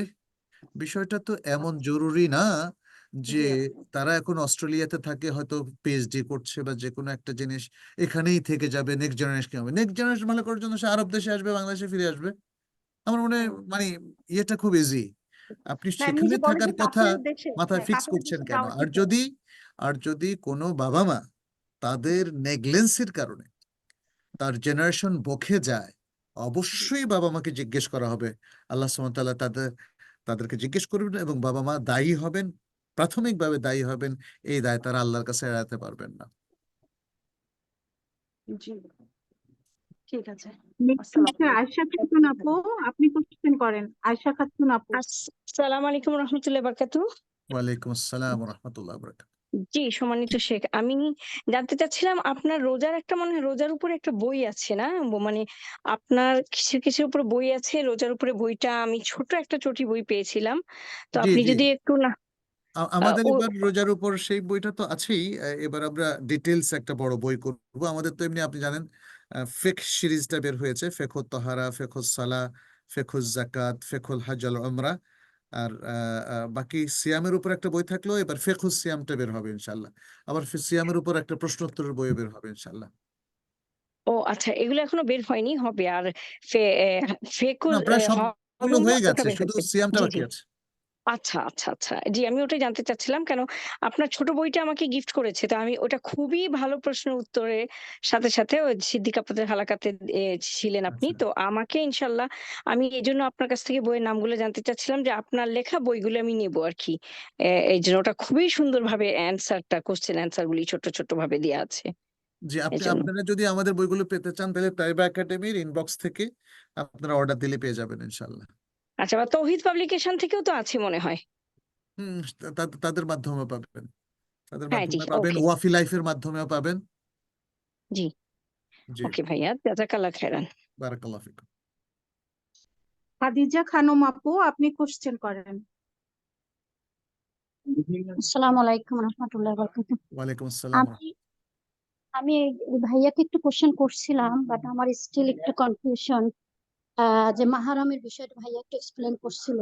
তো আমার লাস্ট যেটা একটু অ্যাড করতে চাচ্ছি, যে আমি বলছিলাম যে হাজবেন্ড দিনদার না, ওয়াইফ দিন ফলো করে। হাজবেন্ড দিনের ব্যাপারে জ্ঞান অর্জন করার জন্য কোথাও কোনো হালাকা মজলিসে যেতে চাইলে নিয়ে যেতে চায় না। সেক্ষেত্রে কি আমি মাহারাম ছাড়া যেতে পারবো জ্ঞান অর্জন করার জন্য বা দিন প্রচারের জন্য, যেহেতু হাজবেন্ড মানে না বিষয়গুলো? কতটুক দূরে তো যাবেন, লাস্টে কতটুক দূরে যাবেন? সিটির ভিতরেই, মানে সিটির গিয়ে ভিতরে আবার চলে সমস্যা নেই, আসা। সিটির ভিতরে তো মাহারাম জরুরি না। তবে আপনি নিরাপত্তার দিকটা খেয়াল করবেন, যদি নিরাপদ হয় তাহলে, সফরের দূরত্বে যদি না হয় তাহলে এটা জরুরি নয়। আপনি সিটির মধ্যে যে কোনো একটা বড় সিটিতেও, মানে বড় সিটি বলতে যেমন নিউ ইয়র্ক সিটি অনেক বড় সিটি, এক প্রান্ত থেকে আরেক প্রান্ত 70-80 কিলোমিটার, ওটা কিন্তু এক প্রান্ত থেকে আরেক প্রান্ত সফরের দূরত্ব হবে। কিন্তু যদি আপনি 5 কিলোমিটার, 10 কিলোমিটার, 20 কিলোমিটার, 25 কিলোমিটার এরকম দূরত্বে যান একই সিটির ভিতরে, তাহলে বিশুদ্ধ মত অনুযায়ী এটা সফর হবে না। এবং এই দূরত্বে আপনি, যদি সড়ক নিরাপদ হয়, যদি আপনার জীবনের ঝুঁকি না থাকে, হ্যাঁ, সড়ক নিরাপদ হওয়ার অর্থ হচ্ছে সেখানে যে, যেমন আপনি কোনো চোর ডাকাতের কবলে না পড়েন, কোনো খারাপ লোকের কবলে না পড়েন, এটা তো হচ্ছে আরেকটা সাইড, তাই না? সেরাই ভাবে এই দূরত্বে আপনি স্বামী কিংবা মাহারাম ছাড়া যেতে পারেন। তবে কিভাবে যাচ্ছেন সেটা দেখার বিষয়। আপনি কি কোনো পাবলিক ট্রান্সপোর্টে যাচ্ছেন, নাকি নিজে গাড়ি চালিয়ে যাচ্ছেন, নাকি কোনো একজন ড্রাইভার আপনাকে নিয়ে যাচ্ছে? সাধারণত আমাদের ওলামায়ে কেরাম বলেন, যদি কোনো একজন ড্রাইভার এককভাবে শুধু একজন মহিলাকে নিয়ে যায় তাহলে এই যাত্রাটা তার জন্য শুদ্ধ নয়। জি, আমি আসলে কানাডাতে থাকি। তো আর একটা জিনিস যেটা, যে হাজবেন্ডকে কি বলে যেতে হবে? আমি যদি কারণ সে শুনতে পারে না ধরেন, এখন আমাকে কি তার পারমিশন নিয়ে বা বলেই যেতে হবে? এখানে হাজবেন্ড কি যদি কোনো আপনাকে কমন পারমিশন দিয়ে রাখে যে তুমি যেতে পারো, কারণ হাজবেন্ডরা, যেমন আপনার হাজবেন্ডের কথা আমি ঠিক জানি না, কোনো কোনো হাজবেন্ড বলে যে হ্যাঁ তুমি বাজারে যাও, ঘুরো, কোনো সমস্যা নেই।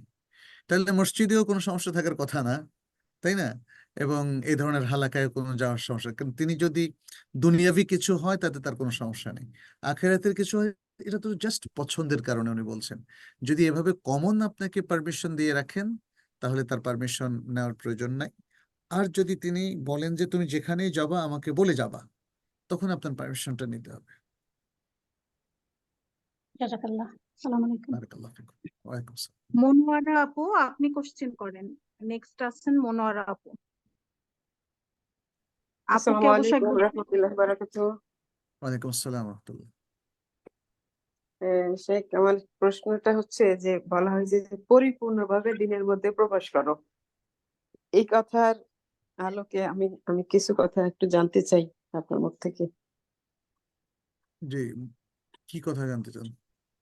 যে পরিপূর্ণভাবে দিনের মধ্যে প্রবেশ করো, এই কথা বলতে আমি ও, সেটা তো স্পষ্ট, মানে কমপ্লিটলি আপনাকে দিনের মধ্যে আসতে হবে। আপনি অর্ধেক দিন পালন করুন, বাকি অর্ধেক মানে পালন করবেন, এটা হবে না। আপনি যেমন 5 ওয়াক্ত সালাতে পড়বেন, যদি বলেন যে আমি 4 ওয়াক্ত পড়বো, 1 ওয়াক্ত বাদ, এটা হবে না। আপনি যদি বলেন যে আমি আহ, আহ, আহ, ব্যক্তিগত জীবনে ইবাদতগুলো ঠিক মতো করবো, তবে চারিত্রিক দিক থেকে বা চলাফেরা পোশাকের দিক থেকে আমি মেনে চলবো না, তাহলে এটা হবে না। হ্যাঁ, আমাদের মুসলিমরা তো এখন এরকম হয়ে গেছে আর কি, যে মিক্সড লাইফটা তারা এখন মেনটেন করে, ওটা ইসলামে অ্যালাউড না।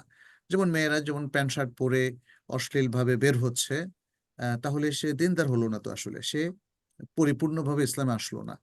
পরিপূর্ণভাবে ইসলামে আসাটা শুধু নামাজকে বোঝায় না, শুধু একবার হজকে বোঝায় না, শুধু বছর বছর জাকাত দেওয়াকে বোঝায় না, বরং আপনি ইসলামের যে আরকানগুলো আছে, পাশাপাশি ইসলামের বাহ্যিক যে হালাল হারামের বিষয়গুলো আছে, মুআমালাতের ক্ষেত্রে হালাল হারাম বেছে চলা, সুদ ঘুষ বেছে চলা, হালালের মধ্যে থাকা, এসব কিছুকে অন্তর্ভুক্ত করা। আপনার আখলাক ভালো হতে হবে, সত্যবাদী হতে হবে, এসব কিছু। অর্থাৎ জীবনের প্রত্যেকটা ক্ষেত্রে আপনি ইসলামকে এবং ইসলামের নির্দেশনাকে মেনে চলবেন।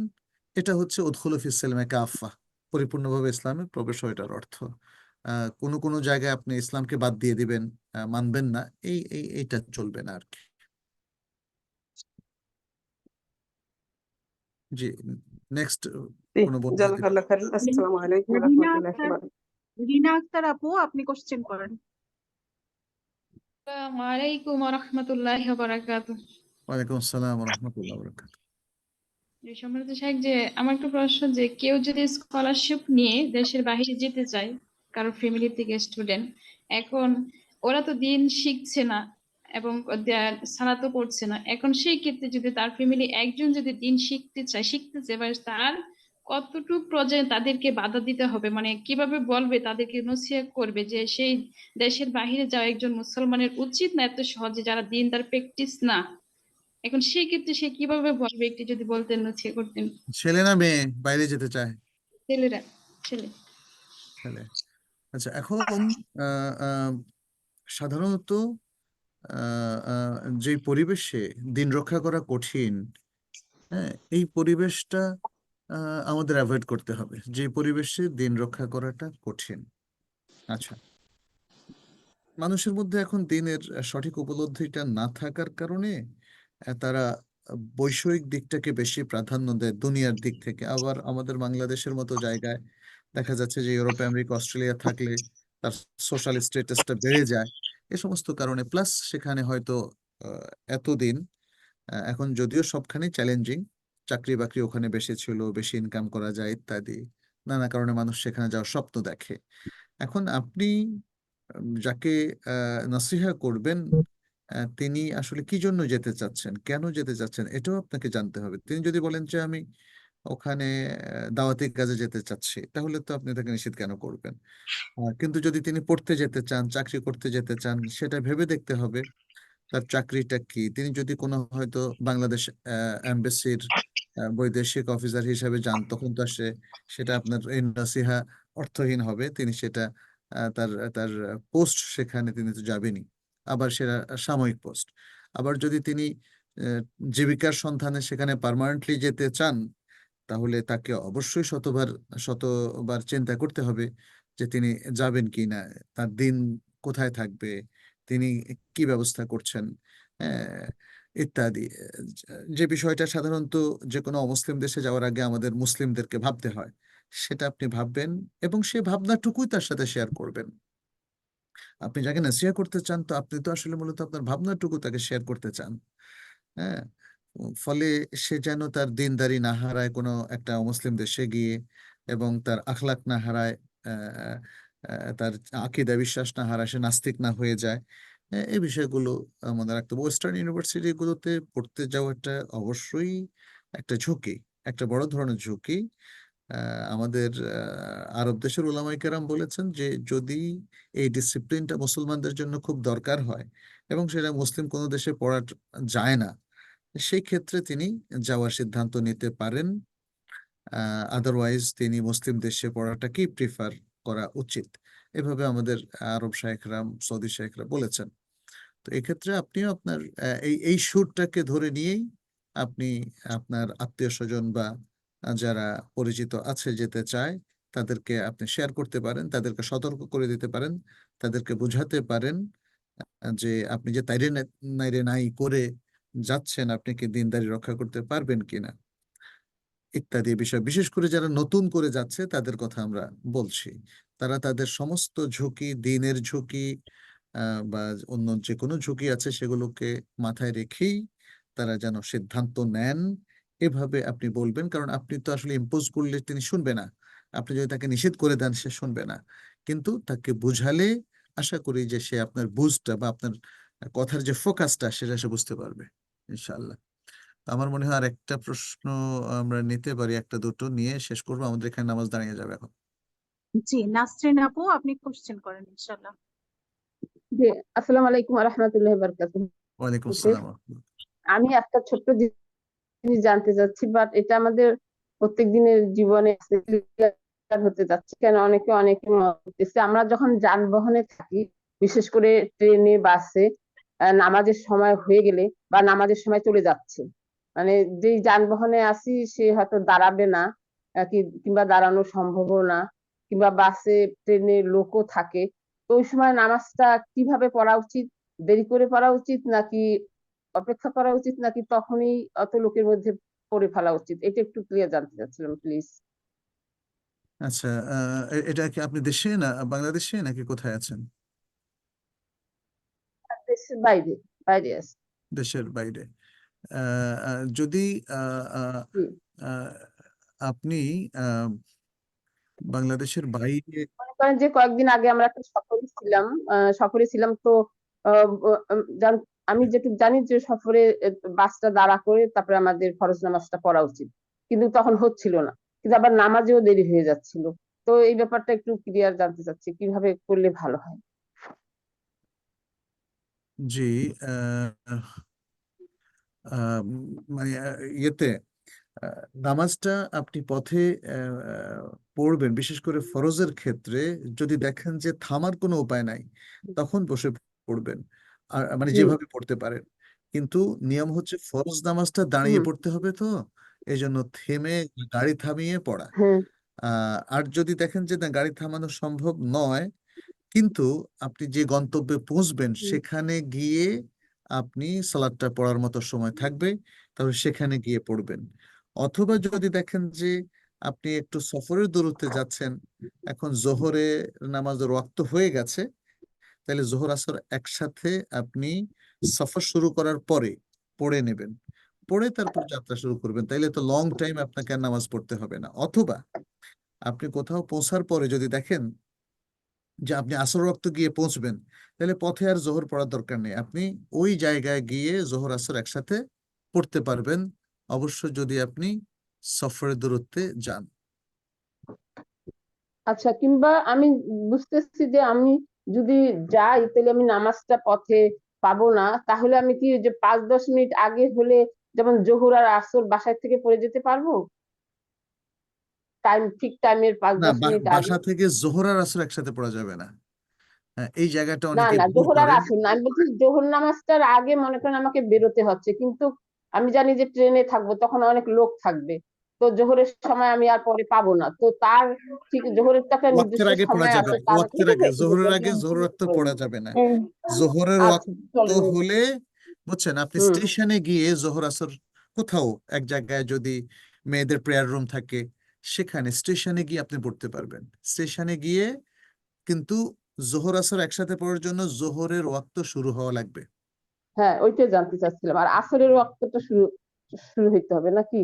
না, আসরের ওয়াক্তে আপনি জোহর, যদি সফরের মধ্যে থাকেন তাহলে জোহর ওয়াক্ত শুরু হলেই জোহর আসর একসাথে পড়তে পারবেন। অথবা জোহর ওয়াক্ত যখন শুরু হলো না, তাহলে রাসূল সাল্লাল্লাহু আলাইহি ওয়াসাল্লাম কি করতেন? রাসূল সাল্লাল্লাহু আলাইহি ওয়াসাল্লাম তিনি জোহর পড়তেন না, আসর পড়তেন না, এবং একসাথে গিয়ে থেমে ওখানে পৌঁছার পরে জোহর আসর একসাথে পড়তেন। একটা হলো জমা তাখির আর একটা হলো জমা তাকদিম। জোহরের সময় যদি আপনি ওয়াক্ত হয়ে যায়, তখন আসরের নামাজ এগিয়ে নিয়ে এসে একসাথে পড়লেন, এটাকে জমা তাকদিম, মানে আগের জমা বলা হয়। আর পরের জমাটা হলো আপনি জোহরটাকে দেরি করে, বিলম্ব করে আসরের সাথে মিলিয়ে পরে পড়লেন। যেটা আপনার সাথে ম্যাচ করে আপনি সেভাবে করতে পারেন। আচ্ছা, আর এখানে একটা ট্রেনের ব্যাপার আছে, ট্রেনে যখন অনেক লোক থাকে, তো ওই দাঁড়ায়, এটা কি যেহেতু লং আপনি বললেন লং টাইম সফর করবেন? ঘন্টা দুয়েকের রাস্তা, ট্রেনে মনে করেন ঘন্টা দুয়েকের রাস্তা, যেহেতু তো আমাকে ঘন্টা দুয়েকের মধ্যে তো আপনার নামাজ কেন পড়তে হবে? আপনি নামাজটা পরে পড়েন। আচ্ছা, তাইলে মানে দেরি করে পড়লেও হবে না? জি, জি। আচ্ছা ঠিক আছে, ওইটা অনেকে অনেকে মনে করে যে ট্রেনে একটু পড়ে নিলাম, হ্যাঁ, তো না, এই জন্য অনেকে ট্রেনে পড়ে ট্রেন কিংবা বা আমরাও পড়তে প্লেনে চাই। যদি দেখেন যে মাত্র 2 ঘন্টা 2.5 ঘন্টা এবং এর মধ্যে নামাজের রক্ত থাকবে, তাহলে আপনি নেমে পড়বেন। আচ্ছা, জি, আমরা আজকে এখানে জাযাকাল্লাহ মনে হয় খাইর। শেষ করি। জাযাকাল্লাহ খাইর। আর কে কেউ আছেন? জি, আরো 3 জন আছেন। 3 জনের তো সুযোগ দেওয়া যাবে না, একজন একজন করেন, একজন যিনি হাত আচ্ছা, তুলছেন। নূরজাহান আইফোন আপু, আপনি কোশ্চেন করেন ইনশাআল্লাহ। আসসালামু আলাইকুম রহমতুল্লাহি বারাকাতু। ওয়ালাইকুম আসসালাম। সম্মানিত হুজুরকে পেয়ে অনেক খুশি। আমি ছোটবেলায় ওনাকে আমি টিভিতে দেখতাম। আজকে আমার অনেক ভাগ্য যে ওনার কাছে আমি প্রশ্ন, কিন্তু আমি অনেক বারাকাল্লাহ আগে ফিক। হাত তুলছিলাম, আমার হাতটা জানি না কিভাবে আবার ইয়ে হয়ে গেছে, কিন্তু আমি ছোট্ট একটা কোয়েশ্চেন করব। জি, হুজুর, যদি কেহ বুঝে যে ওর খুবই মানে জাদু টুনা ওইগুলার প্রভাব আছে, জিন জাদুর, নিজে নিজে খুবই শরিয়া সম্মত ঝাড়ফুঁক করতেছে, যাচ্ছে না, তারপর কি কোনো রাখীর কাছে গেলে কি ওই যে 70,000 মানুষের মধ্যে যারা নবীর মানে ইয়ে পাবে না, ওইটা ওই হাদিসটা আপনি নিশ্চয়ই জানেন আমি কোনটার কথা বলতেছি, যারা ঝাড়ফুঁক করে না করায় না আপনার ওদের শুনে মধ্যে কি? আপনার এত চিন্তার দরকার কি? আপনি যদি নিজের রুকিয়া নিজে করেন, করতে পারেন। আরেকজন ভালো রাকি যদি আল্লাহওয়ালা হয় তার কাছেও করতে পারেন। রাসূল সাল্লাল্লাহু আলাইহি সাল্লামকে তো জিবরাইল আলাইহিস সালাম রুকিয়া করেছেন। হ্যাঁ, তারপরে এরকম রাসূল সাল্লাল্লাহু আলাইহি সাল্লামের অনেক হাদিস আছে যেটা অন্যের রুকিয়া গ্রহণ করার অনুমতি দেয়। কিন্তু অতএব হুজুর এখন তো বোঝা যায় না কোন রাখি কিভাবে, সেটা আর কি ভয় লাগে। সেটা আপনি ভালো রাকি না হলে 2 নম্বর রাকির কাছে যাবেন না। আর যেটা আপনি বিনা হিসাবে জান্নাতে যাওয়ার জন্য ওয়ালা ইয়াস্তারকুন, এটার অনেক ব্যাখ্যা আছে। তবে আসলে যারা সত্যিকার অর্থে আল্লাহর উপর খুব তাওয়াক্কুল রাখে, মূলত তাদের বোঝানোর জন্যই বলা হয়েছে যে তারা অন্যের কাছ থেকে রুকিয়া নেয় না, নিজের রুকিয়া নিজে করে। জি জি, তো নিজের সেটার রুকিয়া জন্য নিজে হুজুর। করাটা উত্তম, নিজের রুকিয়া নিজে করাটা তো উত্তম। আপনি নিজের রুকিয়া নিজে করেন, কোনো তো সমস্যা নেই। কিন্তু কিন্তু আপনি হুজুর নিজে যেন নামাজি হন, নিজের আমল যেন ভালো থাকে, তাহলে না তো আপনার রুকিয়াটা কাজ হবে না, তো আপনার রুকিয়াও কাজ হবে না। বুঝতে জি পেরেছেন? হুজুর, সবকিছুর পরেও হুজুর মনে হচ্ছে যে মানে ওই রুকিয়াটা এটা আল্লাহ জানেন, মানে মনে হচ্ছে যে কাজ হচ্ছে না, সেই জন্য আর কি ভয় লাগে যে রুকিয়া মানে। বা এই জিনিসগুলো তো, এটা তো ওষুধ না, ইনস্ট্যান্টলি কাজ নাও হতে পারে, আবার হতেও পারে। আপনাকে ধৈর্য ধরে রুকিয়া করে যেতে হবে, মানে পাশাপাশি কতদিন ট্রিটমেন্টও পর্যন্ত হুজুর করতে হবে? নিতে হবে। হ্যাঁ, রুকিয়ার তো বই আছে, আপনারা দেখেন রুকিয়ার বইতে সবকিছু লেখা আছে। ডক্টর সাইদ কাহতানিরও রুকিয়ার একটা বই আছে, আপনার সেই বই থেকে এমনকি হেসেল মুসলিমের মধ্যেও কয়টা দোয়া আছে। এরপরে সূরা ফাতিহা আছে, আয়াতুল কুরসি আছে, কুল হু আল্লাহ, কুল আউযু বিরাব্বিল ফালাক, কুল আউযু বিরাব্বিন নাস আছে। অনেক বেশি রুকিয়া করতে হবে, নট নেসেসারি। আপনি সূরা ফাতিহা দিয়ে রুকিয়া করলে এনাফ, ইনশাআল্লাহ। জি, আমরা জি তাহলে হুজুর। আজকে এখানে শেষ হুজুর, করছি। আর ছোট্ট একটা কোয়েশ্চেন হুজুর, ওই যদি হুজুর কারো কোনো বাচ্চা কোনো গুনার মধ্যে লিপ্ত নাই, বাবা মা জানে যে খুবই ভালো, তারপরও যদি বিয়েতে রাজি হয় না, সেজন্য কি ভাবা যাবে হুজুর? বিয়েতে কে রাজি হয় না? যদি কোনো বাচ্চা রাজি হয় না, ছেলে কিংবা মেয়ে। বিয়েতে তো রাজি করেই বিয়ে দিতে হবে, তা না হলে তো মুশকিল। জি জি। আপনি জোর করে তো বিয়ে দিলে, যাবে না। আজকের যুগে জোর করে বিয়ে দিলে কেউ মেনে নেবে না। জি, অতএব কিন্তু কোনো আপনার গুনাহের মধ্যেও লিপ্ত নাই, একদম হ্যাঁ, 100%। আপনি আহ, বুঝান, বুঝিয়ে শুনিয়ে তাকে রাজি করাতে হবে। যে আল্লাহ তাআলা আমাদের সবাইকে তৌফিক দান করুন এবং আমাদের যাবতীয় ভুল ত্রুটি খাতা ক্ষমা করে দিন, এবং অনাগত দিনগুলোতে আমরা যেন মুসলিম উম্মার সাথে একসাথ হয়ে, এক দেহ হয়ে আহ, ইসলামের জন্য কাজ করতে পারি, দিনের জন্য কাজ করতে পারি, দিনদারি বজায় রেখে কাজ করতে পারি। সেই কামনা করে দোয়া রেখে আপনাদের সবার জন্য আমরা দোয়া রেখে এখানে শেষ করছি। হাদা সাল্লাল্লাহু ওয়াসাল্লাম আলা নবিয়িনা মুহাম্মদ ওয়া আলা আলিহি ওয়া আসহাবিহি আজমাইন, সুবহানাকাল্লাহুম্মা বিহামদিক, আশহাদু আল্লা ইলাহা ইল্লা আনতা, আস্তাগফিরুকা ওয়া আতুবু ইলাইক। আসসালামু আলাইকুম ওয়া রাহমাতুল্লাহি ওয়া বারাকাতুহু। ওয়ালাইকুম আসসালাম ওয়া রাহমাতুল্লাহ। জি ভাইয়া, দুইজন জাযাকাল্লাহ মনে খাইরান। হয় বোন ছিল, লাস্টে 2 জন বোন ছিল মনে হয় হাত তুলে। জাযাকাল্লাহ খাইরান, ওনার নামাজের সময় হয়ে আমাদের যাচ্ছে টাইম ইনশাআল্লাহ। হয়ে গেছে, তো বলেছিলাম যে জি ও পরে। জি, ইনশাআল্লাহ। হ্যাঁ, অনেক অনেক ইনশাআল্লাহ। উত্তর দিয়েছেন, আলহামদুলিল্লাহ আলহামদুলিল্লাহ, জি, যথেষ্ট সময় দিয়েছেন। জাযাকাল্লাহ খাইরান, বারাকাল্লাহ ফিকুম। ঠিক আছে, আসসালামু জি, আলাইকুম। ওয়ালাইকুম আসসালাম ওয়া রাহমাতুল্লাহি ওয়া বারাকাতুহু, ইনশাআল্লাহ। জি, ভাইয়া যে এতক্ষণ উত্তর দিবে এটাই তো অনেক আরো কত আগে নামাজে ব্যস্ত হয়ে গেছে। জাজাকাল্লাহ আলহামদুলিল্লাহ। খাইরান হাসিনা আপু, আমি আচ্ছা, জানি আপনার জন্য ভাইয়া আসছে। মাশাআল্লাহ মাশাআল্লাহ। আল্লাহ না না আল্লাহর রহমতে না, আল্লাহ আমার নিশ্চয়ই আল্লাহর আনছে, জন্য আছে, মানে বাট আপুর আত্মীয়, আপুর ভাইয়ের জি জি আসছে। আমি জানি জি, হ্যাঁ, সেজন্য আলহামদুলিল্লাহ। আপু শুনেন, নুরজানা আপু, আপ- জি আপু। আপনার এখানে একটা একটা জিনিসের কথা আমি বলি, যেটা হলো এই যে রুকিয়ার ব্যাপারে জি কখন জিনিসটা চলে যায় ওইদিকে যে 70,000 লোকের মধ্যে সীমাবদ্ধ থাকবে অথবা এর থেকে বাহির হয়ে যাবে, কোন জিনিসটা জানেন? যখন জি মানুষের ফেথটা, বিশ্বাসটা আসে যে আল্লাহ করবেন, হ্যাঁ আমি করি, জি আমি দোয়া করি আর করার মালিক আল্লাহ, কিন্তু যখন কোনো ব্যক্তির উপর চলে যায় ওই ব্যক্তি করলে হবে। যেমন দেখেন আগের দিনে এই যে নূহ আলাইহিস সালাম হইতে শুরু করে এখনকার পীর ওনার সময় যে যে ধরনের মূর্তিদের পূজা করতো, ভালো লোকদের মূর্তি বানায়, তারা মনে করতো অমুকে ওরা ভালো লোক, ওরা করলে হবে। আবার এই যে এখন পীরের ইয়ে করে করে যে উনি বললে হবে, আমরা বললে হবে না, হ্যাঁ ওই বিশ্বাসের জায়গাটা নড়ে গেলেই কিন্তু ওই হাদিসের ইয়েতে চলে না যায়, আপু, ওই বিশ্বাস তো কোনো সময় যাবে না, তারপরও আপু ভয় হয়, মনে হয় না যে না মানে আপু তারপরে বলে কোনো ভয় নাই। আপনি শুনেন, একটা জিনিস আমাদেরকে স্থির হতে হবে যে আল্লাহ প্রত্যেকের জন্য যে রিজিক নির্ধারণ করে রেখেছেন, বিয়ে শাদী জীবন সঙ্গী, এগুলো একটা রিজিক, হ্যাঁ এটা আল্লাহর জি পক্ষ থেকে। আমরা কোনো ক্ষমতা নাই 1 সেকেন্ড আগে করার আর 1 সেকেন্ড পরে করার। আল্লাহ রাইট সময় রাইট প্লেসে রাইট পার্সনের সাথে করে দিবেন। হ্যাঁ আমার